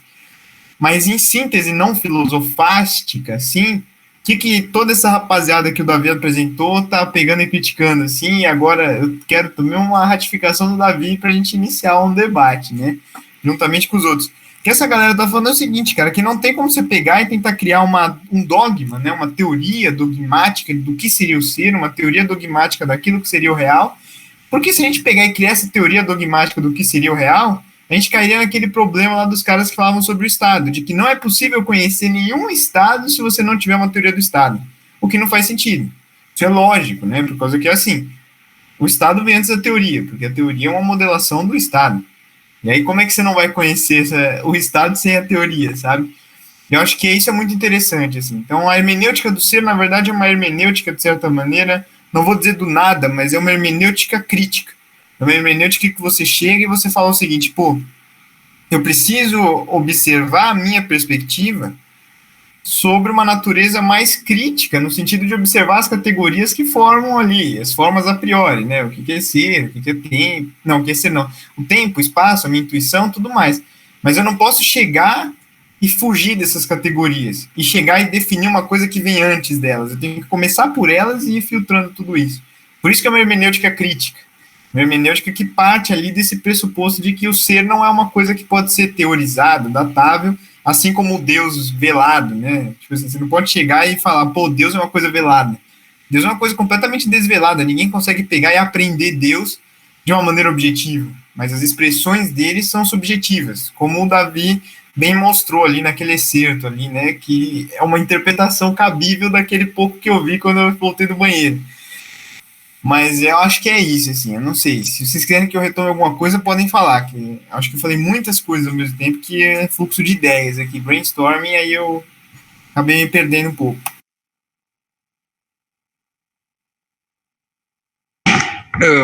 Pegando um pouco a fala do Otávio, eu acho que eu concordaria com ela se a gente estivesse falando do Hegel, dos positivistas ou do Wittgenstein, de que não dá para estabelecer um ser a priori. Porque mesmo o Hegel, que tem uma grande teoria do ser, ele faz isso observando, ele faz isso de longe, ele faz isso fenomenologicamente, ou seja, vendo como que as coisas se manifestam.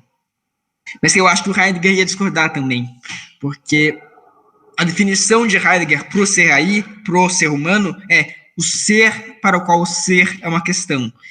Então, por mais que esse ser seja muito difícil de elaborar, de conjugar filosoficamente, ele não consegue deixar de ser uma questão, porque a gente está sempre lidando com os seres e com o ser dos seres.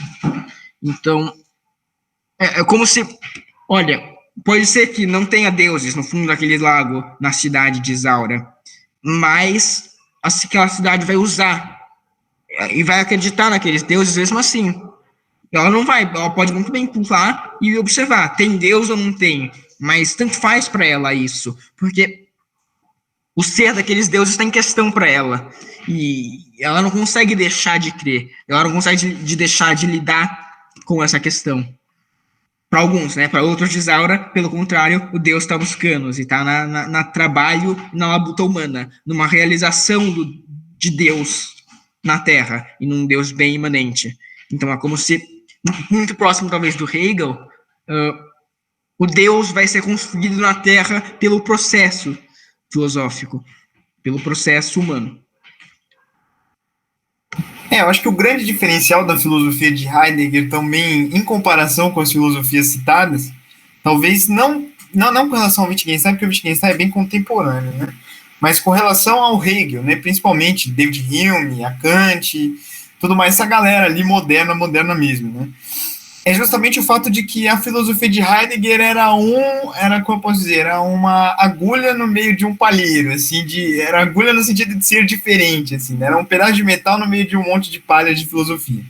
Porque qual era a tópica principal que existia dentro das filosofias da época? Era a ideia de fazer uma filosofia que fosse social, né? Porque concomitantemente com Heidegger, a gente estava tendo ali a criação do Instituto de Pesquisas Sociais, na Universidade de Frankfurt, que justamente deu início ali, justamente a escola de Frankfurt depois, né, com Theodor Adorno, Marcuse, toda essa rapaziada aí, eu não vou falar as gerações da época, mas quem começou essa putaria toda aí foi o Horkheimer e foi o Adorno, né.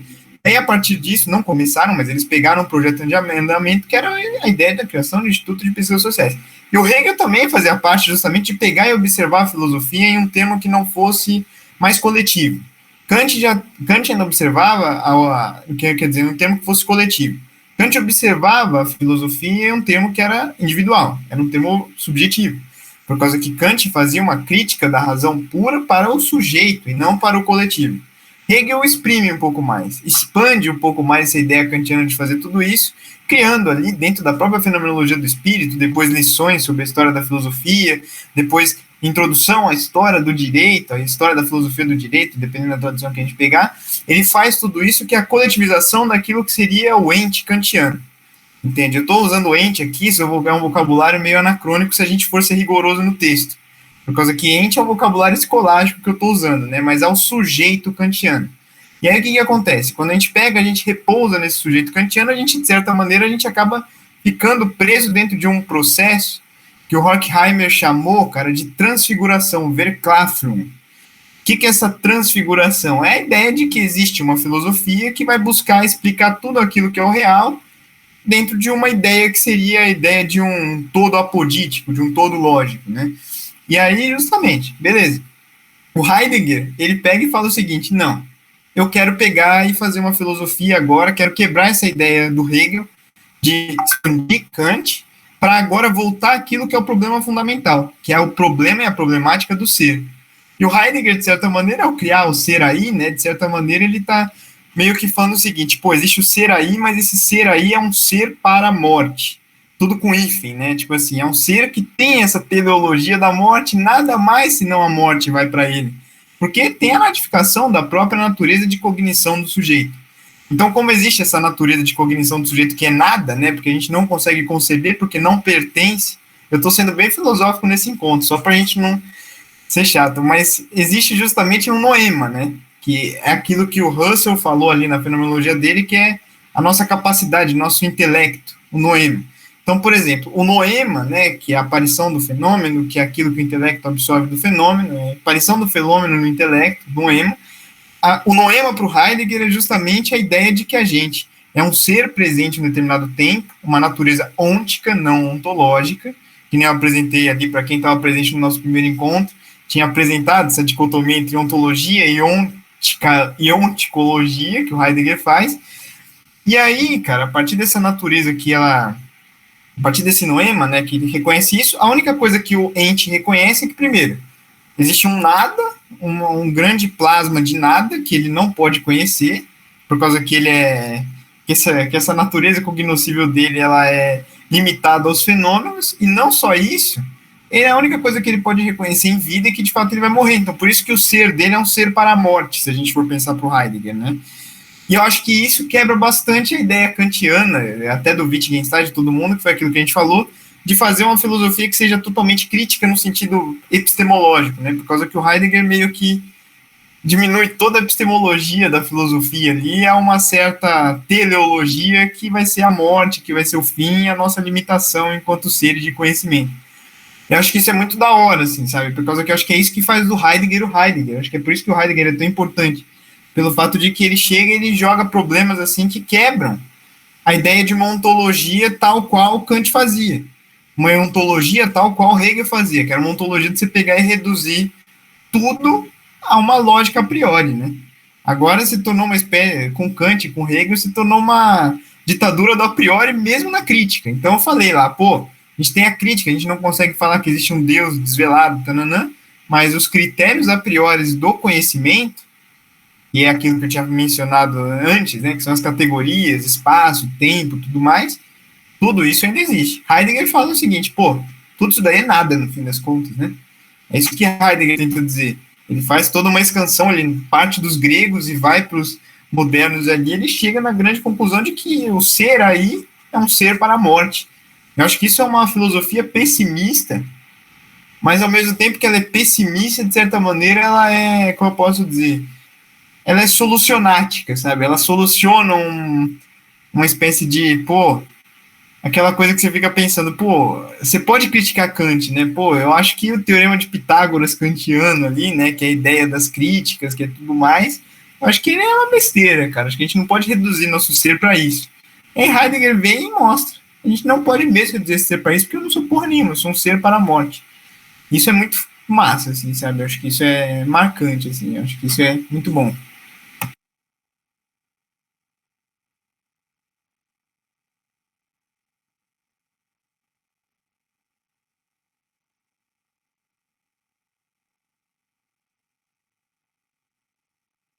O que vocês estão pensando em termos de o que tem na postura metafilosófica, que já é filosófica deles? De onde eles estão partindo, vocês acham? Eles estão só buscando... O que eles estão buscando na filosofia deles? E parece que isso meio que isso estava me norteando enquanto eu fiz. É como se... Me parece que tem uma disposição tanto de desespero, de tem algo que está faltando, tem algo que eu não posso conceber, mas que eu preciso conceber, e algum dá uma resposta. Então vai lá e pensa muito até conceber, e outros dão uma resposta, de fato, não consigo, e é assim mesmo.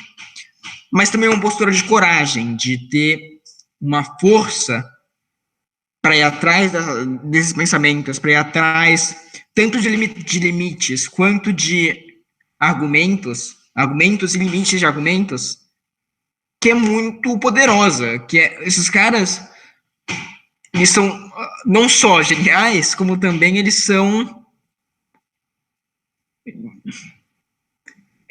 muito fortes para conseguir embarcar cada qual na própria filosofia. Isso eu estou pensando em termos de por que é que faz sentido colocar todos eles juntos? Porque eles têm essa mesma disposição, que é quase que afetiva, antes de que tenha uma disposição filosófica. E é isso que eles têm em comum. Mas quando eles começam a embarcar já no que é filosofia e como se faz filosofia, aí eles já vão para caminhos completamente distintos. Sobre a sua pergunta, o que seria a metafilosofia para eles, né? O que cada um pensa, filosofa acerca da própria filosofia, acerca daquilo que seria filosofia, não da própria filosofia, eu vou citar aqui para Kant e para Hegel um termo aqui que são os estudos marxistas aqui, a presente situação da filosofia social e as tarefas de um Instituto de Pesquisas Sociais, que é um texto canônico do Horkheimer. E foi o texto que ele chegou aqui, foi o preâmbulo que ele chegou e apresentou ali o Instituto de Pesquisas Sociais quando ele liderou ele em 1900 e não sei quando, cara, 1931. Eu acho que, mano, ele resume aquilo que eu penso, assim, sabe? Eu acho que ele resume bastante e eu já vou repousar um pouco sobre ele. A filosofia não é, portanto, um consolo. Ela é mais do que isso. Ela reconcilia, transfigura o real, que parece injusto, irracional, faz ver como o real tem o seu próprio fundamento na ideia e como deve, por isso, satisfazer a razão. Então, o que ele está tentando dizer aqui? É o seguinte, esse real que a gente conhece, ele, na verdade, não faz sentido que ele seja, como eu posso dizer, um todo aleatório. É isso que ele está querendo dizer. Que existe uma espécie de ventríloco ali, né, que chega e mexe com esse real de tal maneira que ele é fundamentado. Agora, o real, ele não fica dentro de um solipsismo existencial, né? Pô, existe o real e existe o inexistente. Existe o real e existe o irreal que não pertence a nada.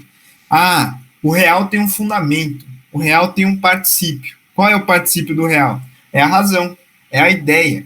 Entende? Eu acho que, assim, para o Hegel, para o Kant, de certa maneira, o real pertence a isso, né? O real, a metalinguagem, a filosofia pertence a contemplar a maneira como esse real se desloca para a origem dele, né? Como existe essa articulação entre duas órbitas que são dialéticas, né? O irreal e o real, quero dizer, e o princípio dele, que é aquilo que rege ele. Então, o real, na verdade, não passa ali de um ventrilóquio, não passa ali de um bonequinho de ventríloco que chega e segue aos imperativos da razão especulativa, né? Isso é uma coisa que eu aproximo bastante, assim, isso é uma tese minha. Isso é uma coisa que eu aproximo bastante daquilo que seria uma coisa que seria o conhecimento evidente de um cara chamado John Duns Scott, que é um escolástico lá. Ele chega e fala o seguinte: existem dois tipos de conhecimento. O conhecimento evidente e o conhecimento que ele é o conhecimento intuitivo. Conhecimento intuitivo para o Duns Scott, que depois disso tudo aí deslocou em uma coisa chamada notícia intuitiva e notícia evidente, um cara chamado Guilherme de Ockham, é justamente a ideia de que, tipo, existe uma coisa que está dentro do conhecimento que a gente consegue perceber. O conhecimento intuitivo é aquele conhecimento que eu consigo aprender. Ah, esse fone aqui é um fone, mas existe um fundamento de fone que é um fone evidente, entende? E existe um fundamento por trás das coisas. E a filosofia é aquilo que serve para repousar nessa coisa que é fundamental, que é esse fundamento. É isso que é a função da filosofia. O que é filosofia? O repouso sobre aquilo que são as categorias a priori do nosso entendimento. A filosofia é o pensamento sobre essas coisas. Isso é Kant, Hegel e os escolásticos, a galera que são os transcendentalistas, né? Agora, para o Heidegger, aí a gente começa uma brincadeira mais séria, porque a própria filosofia seria um ato autocrítico dele, né? É isso que é difícil. Você não consegue definir o que seria uma filosofia para o Heidegger, porque o Heidegger mistura vários processos ali, né? O Heidegger, ele repousa sobre a filosofia, entende? Que tem até um texto famoso dele chamado Questão sobre Técnica, alguma coisa aqui, da técnica, eu esqueci o nome preciso do texto, que ele fala exatamente isso: quais são os mecanismos que nos fazem capazes de conhecer, quais são as técnicas que nos permitem, o que seria a técnica, o que seriam os procedimentos cabíveis e tudo mais. E aí, se você vai vendo assim, não tem uma espécie... A missão da filosofia do Heidegger é justamente fazer uma própria crítica daquilo que foi concebido como filosofia antes, ou seja, crítica das coisas que levam ao mundo a priori, ao mundo contemplativo, ao mundo das ideias, ao mundo explicativo e tudo mais, ou, de certa forma, alternativamente, a uma crítica àquilo que seriam as formas empiristas de designar a filosofia, né? Porque o que é a filosofia para o John Locke? É apenas um mero procedimento de como você pegar e compreender a natureza das coisas que são cognoscíveis. Por exemplo, filosofar é quando eu pego e repouso sobre aquilo que eu já sei. E o que é aquilo que eu já sei? Tudo aquilo que eu já vivi. Entende? Então, a filosofia para o John Locke é isso. Agora, para o Leibniz, que é um cara que critica o Locke, ele fala o seguinte: a filosofia, ela é inata. Então, tipo assim, o homem, ele tem ideias inatas, e a filosofia, o filosofar, o pensar, tudo mais, que para eles pensar era filosofar, né? O pensar tudo mais é uma natureza inata do homem. Para o Locke é uma coisa adquirida, entende? E pensar sobre isso é uma natureza adquirida, e aí você adquire e fica exercendo uma coisa que você já aprendeu, que você já adquiriu, que você já contemplou e tudo mais. Para o Heidegger é muito mais difícil, porque o Heidegger critica tanto essa natureza que é meramente ferramental, quanto essa natureza que é meramente explicativa. E ele faz uma espécie de fusão das duas coisas, né? Ele pega e faz uma espécie de fusão das duas coisas, e aí ele chega, no fim das contas, que... Não sei dizer, cara. Filosofia é uma espécie... eu acho que ele chega, no fim das contas, não sei dizer, cara, assim. Acho que é isso que ele chega, no fim das contas. Do mesmo jeito que eu cheguei nessa grande conclusão, ele chega nisso.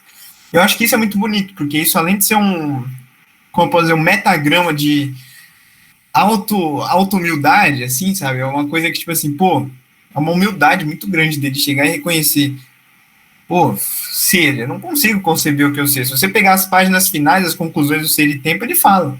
Você pode pegar a noção a priori, você pode pegar isso, você pode pegar tempo, espaço, você pode pegar tudo isso. Mas no fim das contas, eu não consigo conceber aquilo que é a natureza do meu próprio ser. Eu não consigo, tem muitas coisas. A ideia entre ente praticante e entre ente, essência, ens cogito, que é o ente que pensa, tudo mais, cara, isso é do cacete, cara, de verdade. E aí o que acontece? E aí fica dentro dessa coisa, e eu acho que a metafilosofia do Heidegger é essa própria crítica às filosofias anteriores. Então, na verdade, resumindo, assim, eu acho que a crítica é o imperativo filosófico do Heidegger, conquanto certa determinação a priorística de conceitos é os pressupostos ali do Kant e tudo mais. Agora, quanto ao Wittgenstein, eu acredito que filosofia seja um procedimento investigativo lógico, né, um tanto quanto matemático, assim, sabe? Porque é isso, se você for ver a maneira como ele faz filosofia, é tratado lógico-filosófico, né? Toda filosofia, todo conhecimento se reduz ali ao tratados lógicos filosóficos, o que é uma maneira alternativa de observar, né? Uma redução da filosofia a uma série de pressupostos lógicos que são realmente cognoscíveis, datáveis, entende? Então, eu acho que tem ali uma certa essa coisa. E eu acho que a do Heidegger é mais impressionante porque é isso, crítica, né? É bastante crítica. Eu talvez adicionaria pro Wittgenstein, que eu vejo uma concordância grande até entre Wittgenstein e o Heidegger. Em parte que, de fato, ele reduz a filosofia a essa linguagem lógica, mas ele coloca que tem algo importante que escapa à filosofia. Sobre aquilo que não se pode falar, deve se calar. Mas não quer dizer que não é só porque eu não posso falar que isso não é uma questão. Então, quando ele está falando aquilo de olhar para além do muro, de ver o que sobra, de encarar a morte na fronte da guerra e ver o que é aquilo, ele está como se tivesse em resposta àquela indagação final do Heidegger, do eu não sei, e estivesse falando, se eu não sei, eu vou ter que saltar, e eu vou ter que viver minha vida, e eu vou ter que decidir com base numa liberdade pura, nessa pura liberdade, ele vai ter que encontrar outras formas não filosóficas de ir atrás desses mesmos problemas que tradicionalmente se dá à filosofia. É porque o que eu vejo que eles conseguem fazer com muita categoria é justamente, como eu posso dizer, tratar os bois como bois e as vacas como vacas, assim, sabe? Tipo assim, ele pega e observa o seguinte, existem coisas que são de natureza contemplativa, que eu só consigo alcançar por meio de uma natureza contemplativa. Foi justamente aquilo que a gente pode dizer, assim, que o Heidegger mostra ali, de certa maneira, o ser e o tempo, né? Pô, a gente consegue chegar nessa natureza contemplativa, a gente consegue observar que existe um ser aí, um ser dos fenômenos, um ser que observa as coisas que aparecem e tudo mais. Isso é uma coisa de natureza contemplativa, esse pensamento, né? Natureza contemplativa porque você só consegue reconhecer o ser aí, agora eu estou sendo meio cartesiano, quando você chega e você pensa que você é um ser aí, você é um ser aí. Mas só que você tem que pensar que você é um ser aí. Para chegar nessa conclusão, você tem que ter pensado. Entende? E reconhecer que você é um ser aí é uma atividade de natureza intelectual, contemplativa e tudo mais. Mas ele reconhece também que existem atitudes, cara, que não são de natureza contemplativa, mas são de natureza meramente práticas, que nem ser mesmo. Entende? A gente reconhecer que o ser é diferente de sermos o ser. Eu acho que é isso que é mais bonito nessas filosofias, né? Por causa que, justamente, enquanto Kant e o Hegel pegavam, e como eu disse aqui, recitando, né? A filosofia não é, portanto, um consolo, ela é mais do que isso, ela reconcilia o real, que parece injusto, irracional. O Heidegger fala o seguinte, para que você viva o real, você não tem que viver o racional, assim como o Wittgenstein. Para que você viva o real, você não tem que viver o racional, você tem que viver o real tal como real, cara. Eu acho que é isso que é uma missão muito bonita dessas filosofias, assim. Isso segue um pouco ali, de certa maneira, certos pressupostos de psicanálise, né? A gente compreender as articulações entre os signos em Lacan é uma coisa muito bonita, que é muito real também, né? Você só consegue compreender as relações que você tem com os seus signos Que, por exemplo, pô, o objeto A e a coisa que o objeto A representa no meu intelecto ali, entre aspas, né?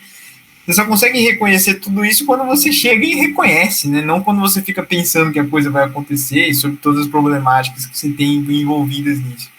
Eu acho que isso é muito legal, assim, acho que isso é muito... De novo, eu tô falando, eu acho que isso é muito legal.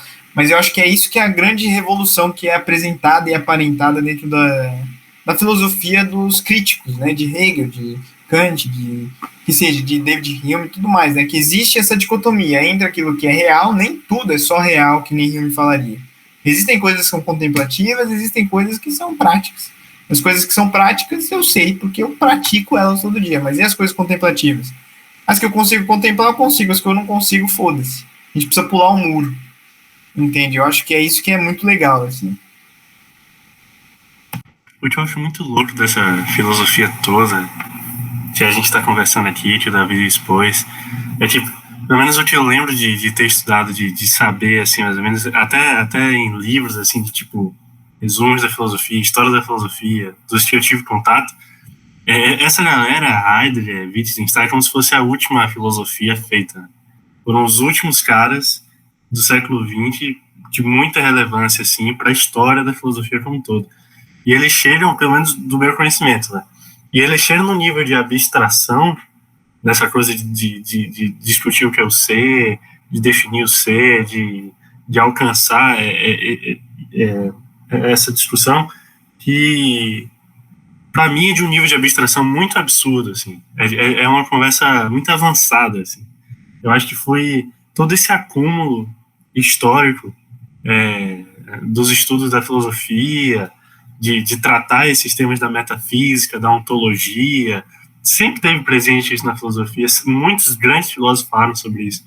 Eu acho que chega aqui em Wittgenstein e em Heidegger num nível muito alto, assim. É a sensação que eu fico. E é como se eles fossem a última filosofia mesmo, até agora. Ou que até possa existir uma hoje, possa existir uma há pouco tempo atrás, mas que a gente ainda não consegue medir, né? Eles, por já estarem há 60 anos atrás, 70 anos atrás, a gente já consegue ver a relevância deles em termos históricos melhor, assim. E eu acho muito interessante o nível de abstração dessa conversa toda, o nível de aonde a gente tem que ir para conseguir pensar essas coisas.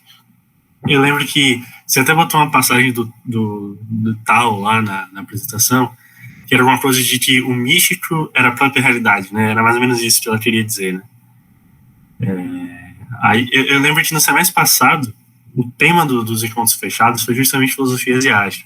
A gente está estudando agora existencialismo, né? A gente fez vários encontros sobre existencialismo. O semestre passado foi sobre filosofia asiática. A gente leu alguns autores asiáticos clássicos. E quando a gente estava falando de taoísmo, eu lembro muito dessa discussão, de que no taoísmo, e não só no taoísmo, mas era uma coisa até comum na filosofia, assim, muito clássica, muito antiga, asiática, que era a busca por esse ponto de abstração total, a busca por esse ponto de superar o ser, de superar a sua própria noção de existência, sabe? Era só assim que você chegava num lugar que era o lugar perfeito, que era o lugar ideal, enfim.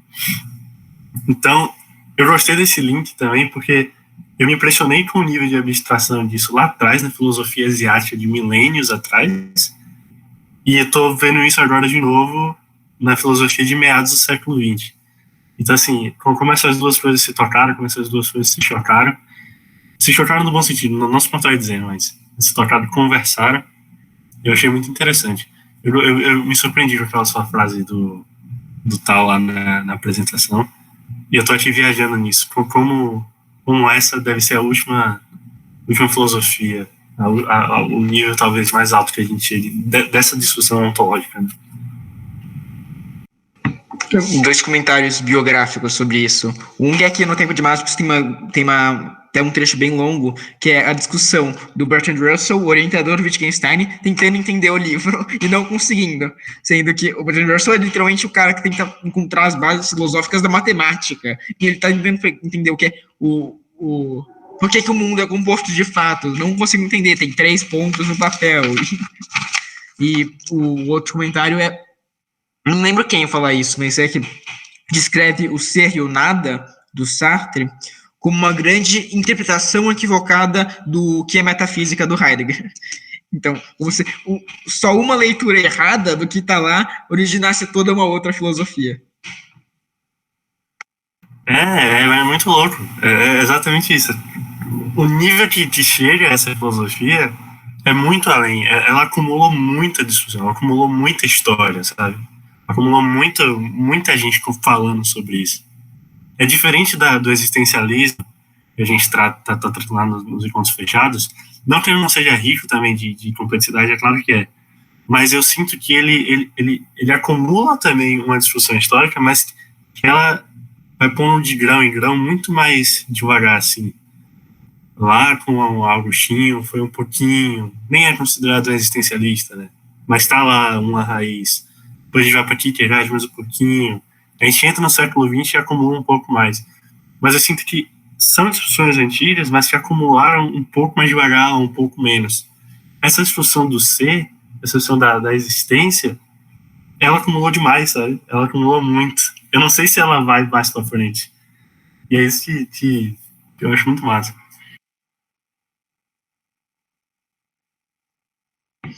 Eu acho que tem o Deleuze, mas é alguém que eu entendo muito pouco, que é o grande outro metafísico do século XX que fica faltando. Mas,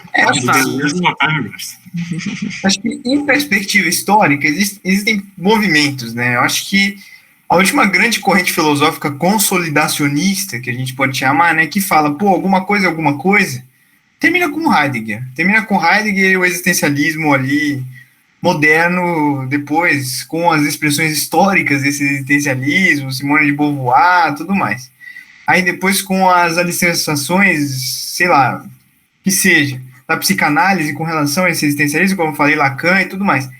Isso termina tudo com o palhaço que você citou, que é o Deleuze, e aí o Deleuze chega e começa a tentar desconstruir tudo isso. E aí, como a gente pode ver, né? O mundo é uma usina de transformações, é uma usina de desejos, de tal maneira que a gente precisa chegar e observar ele sob uma perspectiva crítica anacrítica. O que seria essa tal de crítica que não é crítica? Ah, nossa senhora, perspectiva crítica que não é crítica. Desconstruir a ideia de crítica para tentar construir uma ideia de que todo mundo é crítico mesmo quando ninguém é crítico. É isso que está dentro da coisa, crítica na crítica. Aí dentro do conceito tem, pô, todo mundo é crítico, mas ninguém é crítico. A imanência de Spinoza ali, presente em Deleuze. E é isso, assim, sabe? Mas eu também acho, assim, acho que tem muito valor essas filosofias, que nem o próximo encontro, né, que vai ser o encontro fechado que vem, que vai ser o do Derrida. O Derrida é um importante desconstrutor da filosofia. Ele desconstrói coisas, que ele criou a ideia de uma autonomia heteronômica, né, que faz muito sentido dentro da nossa lógica, né, porque a gente é autônomo quanto a uma razão pura, mas ao mesmo tempo que a gente é autônomo, a gente não é autônomo por causa que existe uma razão pura que nos legisla. Então é uma autonomia heterônoma.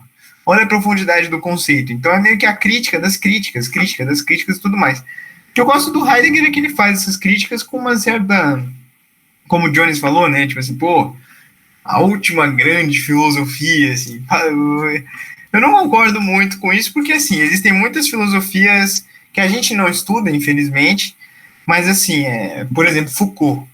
Foucault é uma grande filosofia, cara. Tipo assim, Foucault viveu ali mais 30 anos depois de Heidegger, quase.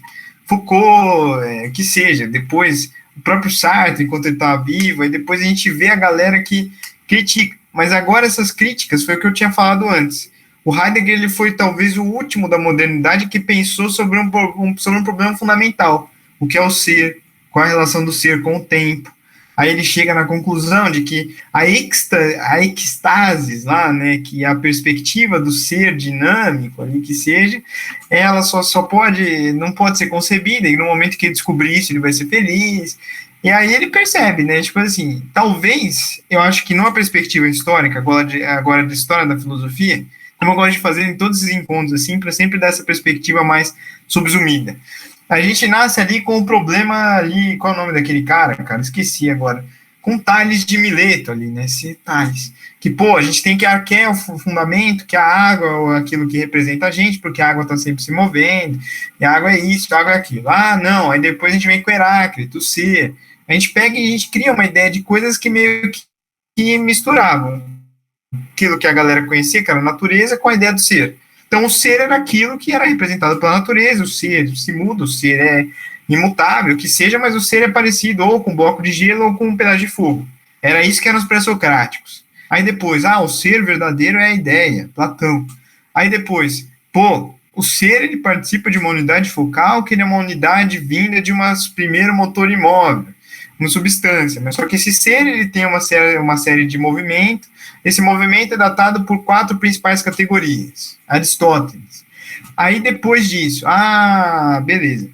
A gente pega e foda-se o ser, foda-se tudo isso daí, porque ser na verdade é meio que viver, assim.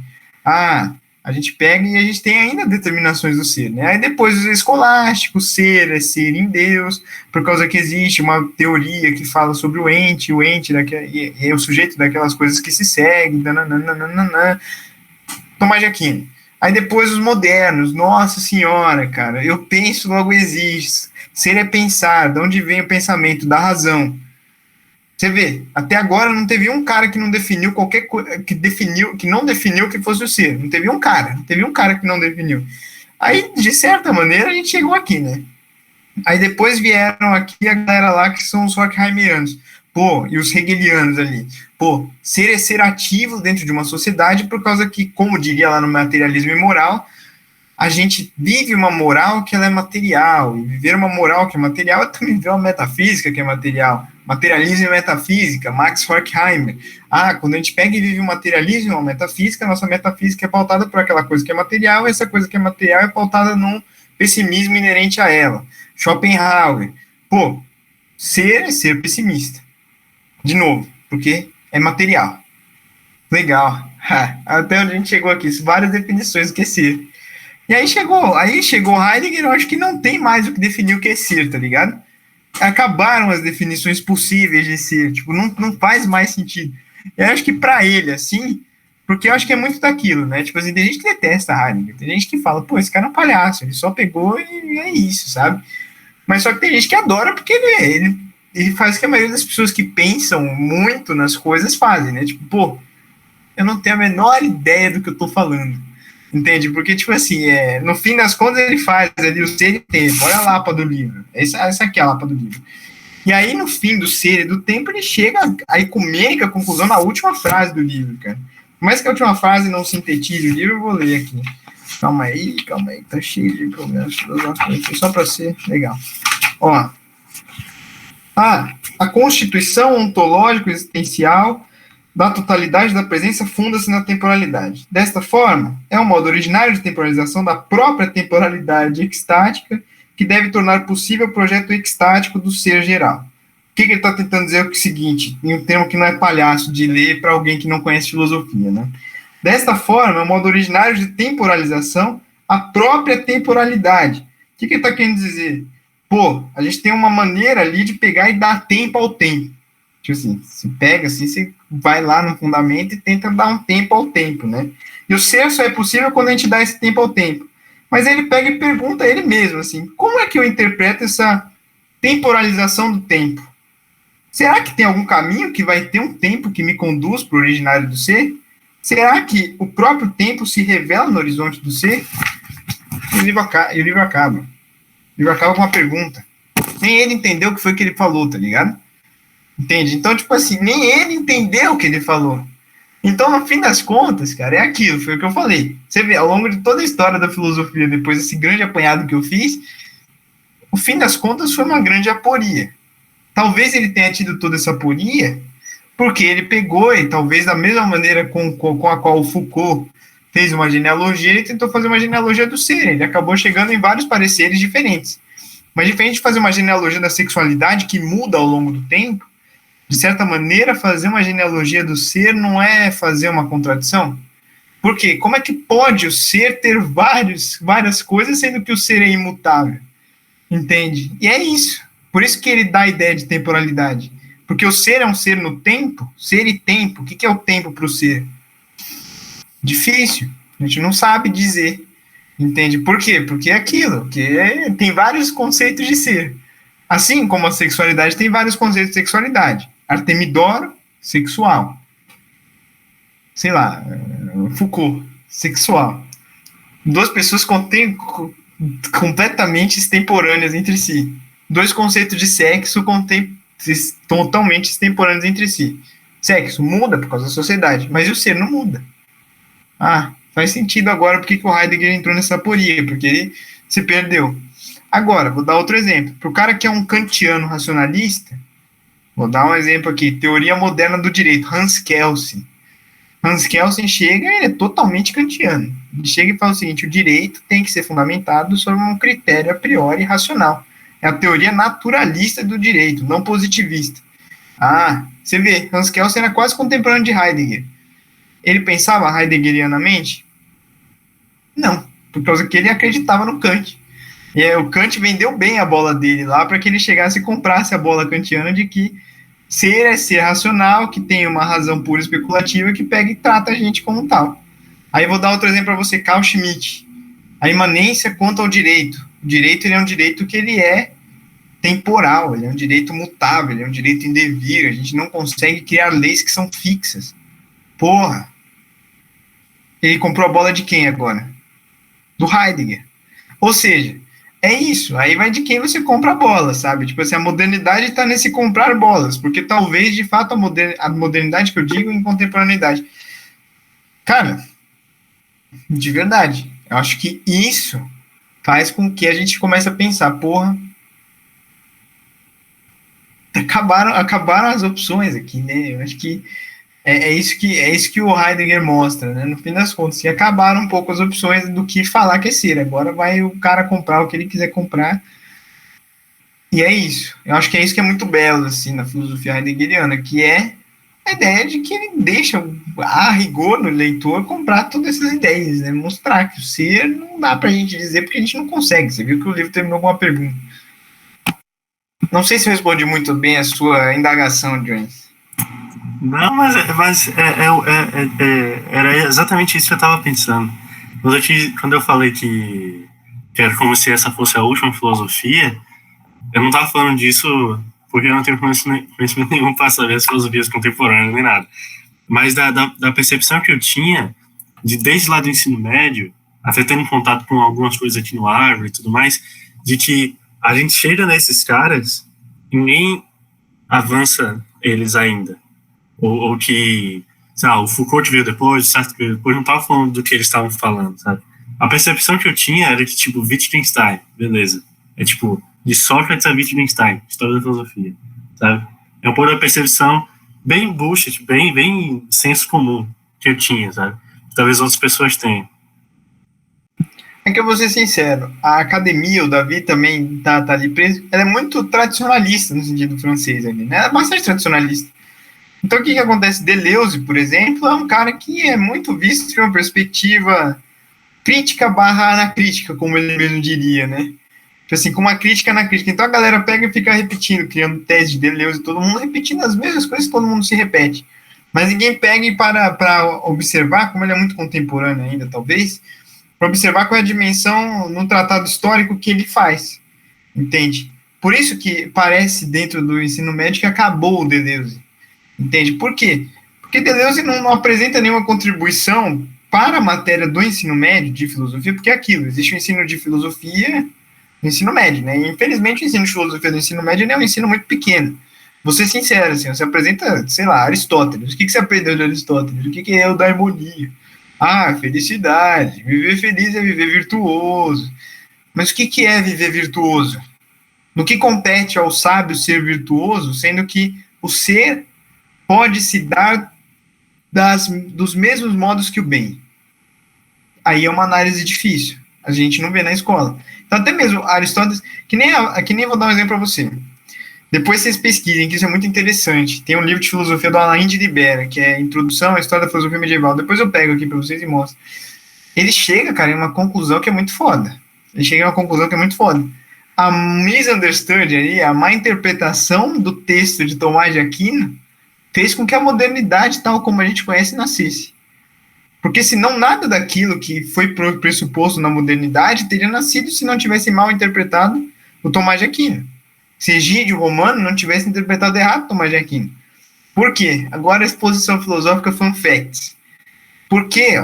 no prólogo ao comentário da Metafísica de Aristóteles, ele chega e fala o seguinte: a teologia compete observar, estudar a ciência do ente comum.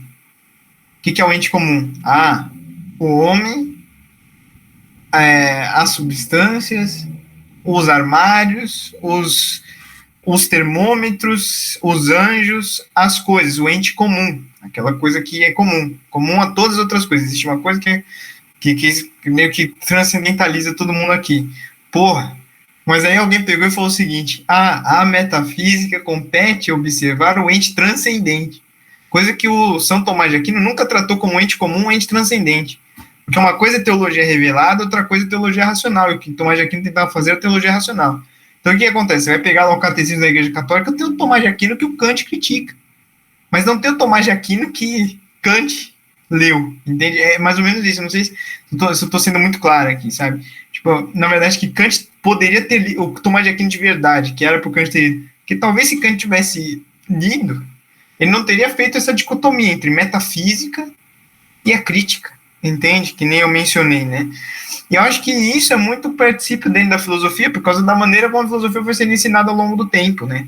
Foi em brigas, a gente briga muito para ensinar a filosofia, né? Vou dar um exemplo da época ali. 1255, Universidade de Paris, o início dos Estudios Generali, que eram as universidades. Porra, a galera chegava ali, tinha a galera da teologia, que era a arte mestre, e tinha a galera da filosofia. Os teólogos ficavam brigando com os filósofos, e eles falavam o seguinte: pô, essa filosofia é uma matéria de otário. Aí os filósofos: pô, essa teologia é matéria de burro. Aí ficava dentro dessa coisa, tá ligado?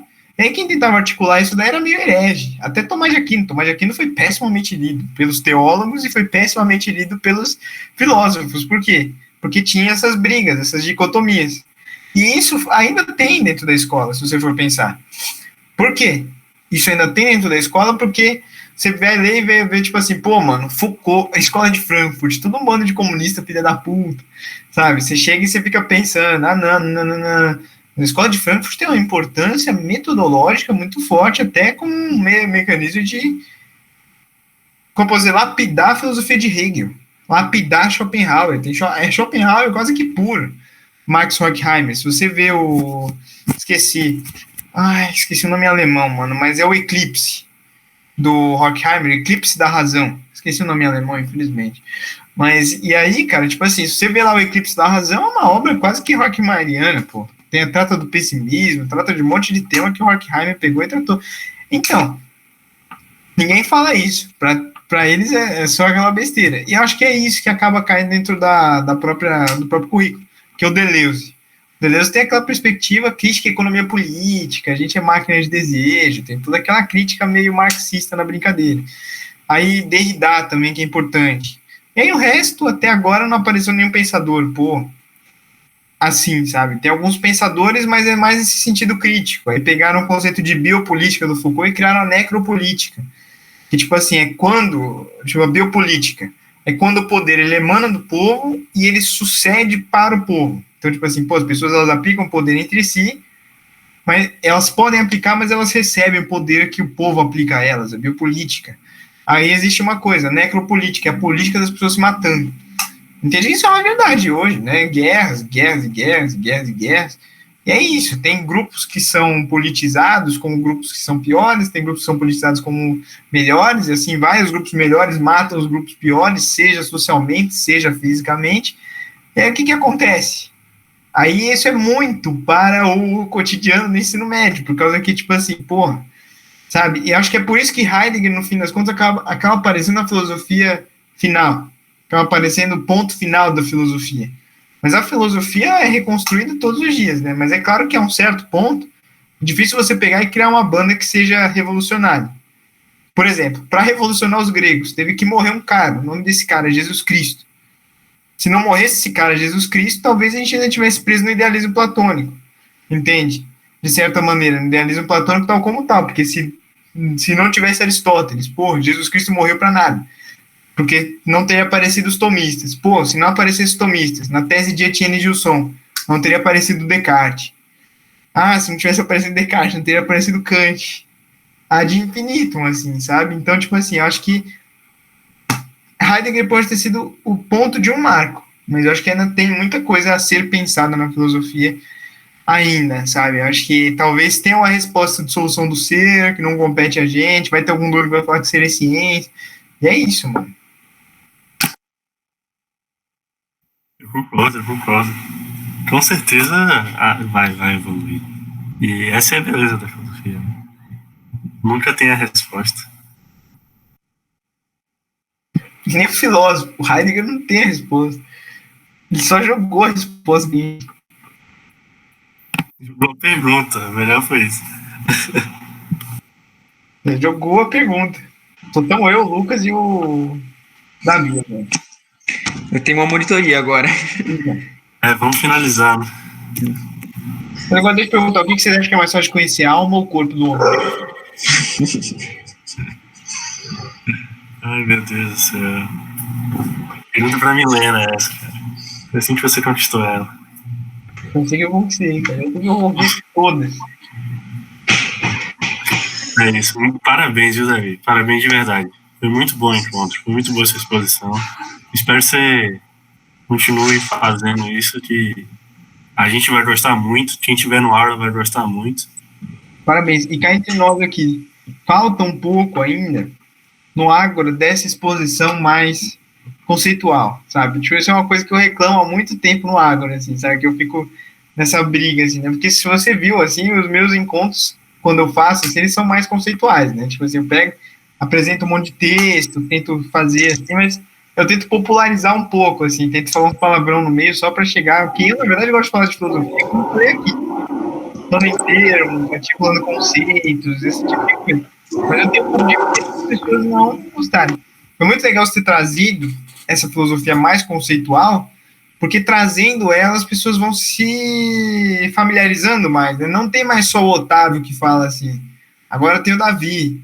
Ah, e aí depois vai ter, sei lá, fulaninho de tal, aí depois vai ter fulaninho de tal, depois vai ter fulaninho de tal, e assim a gente cria tudo, né? A gente tem o cara que fala popularmente, a gente tem o cara que fala conceitualmente, a gente tem o cara que fala um pouco dos dois. É legal que a gente vai misturando, cara. Cada um tem seu jeito de falar e tem a filosofia. Eu acho que é fulcral, assim, tratar de conceitos com o rigor que você tratou. Fazer essa perspectiva histórica, mostrar os textos, não fazer meras... Ah, tal coisa e tal coisa, assim. Acho que é fulcral. Eu gosto de, tipo assim, pô, um resuminho, assim, legal. Mas é legal também escancionar os textos, mostrar a minha lógica, mostrar a economia de pensamento, fazer tudo aquilo que um bom hermenêutico faria, assim, sabe? Numa faculdade mesmo, assim. Acho que é legal esse trabalho mais acadêmico, né? Teses, esse tipo de coisa, assim. Acho que é bem massa, assim. Acho que tem muito a agregar. Parabéns, Davi, novamente. Você é pico. O problema é tempo para fazer isso. O problema é tempo. Esse é o pior problema. Esse é o pior. Esse é o mais difícil, infelizmente. O ser e o tempo. O ser e o tempo. Eu não sei o que é o tempo ainda. Ainda não sei o que é temporalizar o tempo. Não sei qual é o tempo do tempo. Mas tenho monitoria agora. Falou, gente. Valeu. Falou, depois a gente conversa melhor. Valeu, Davi.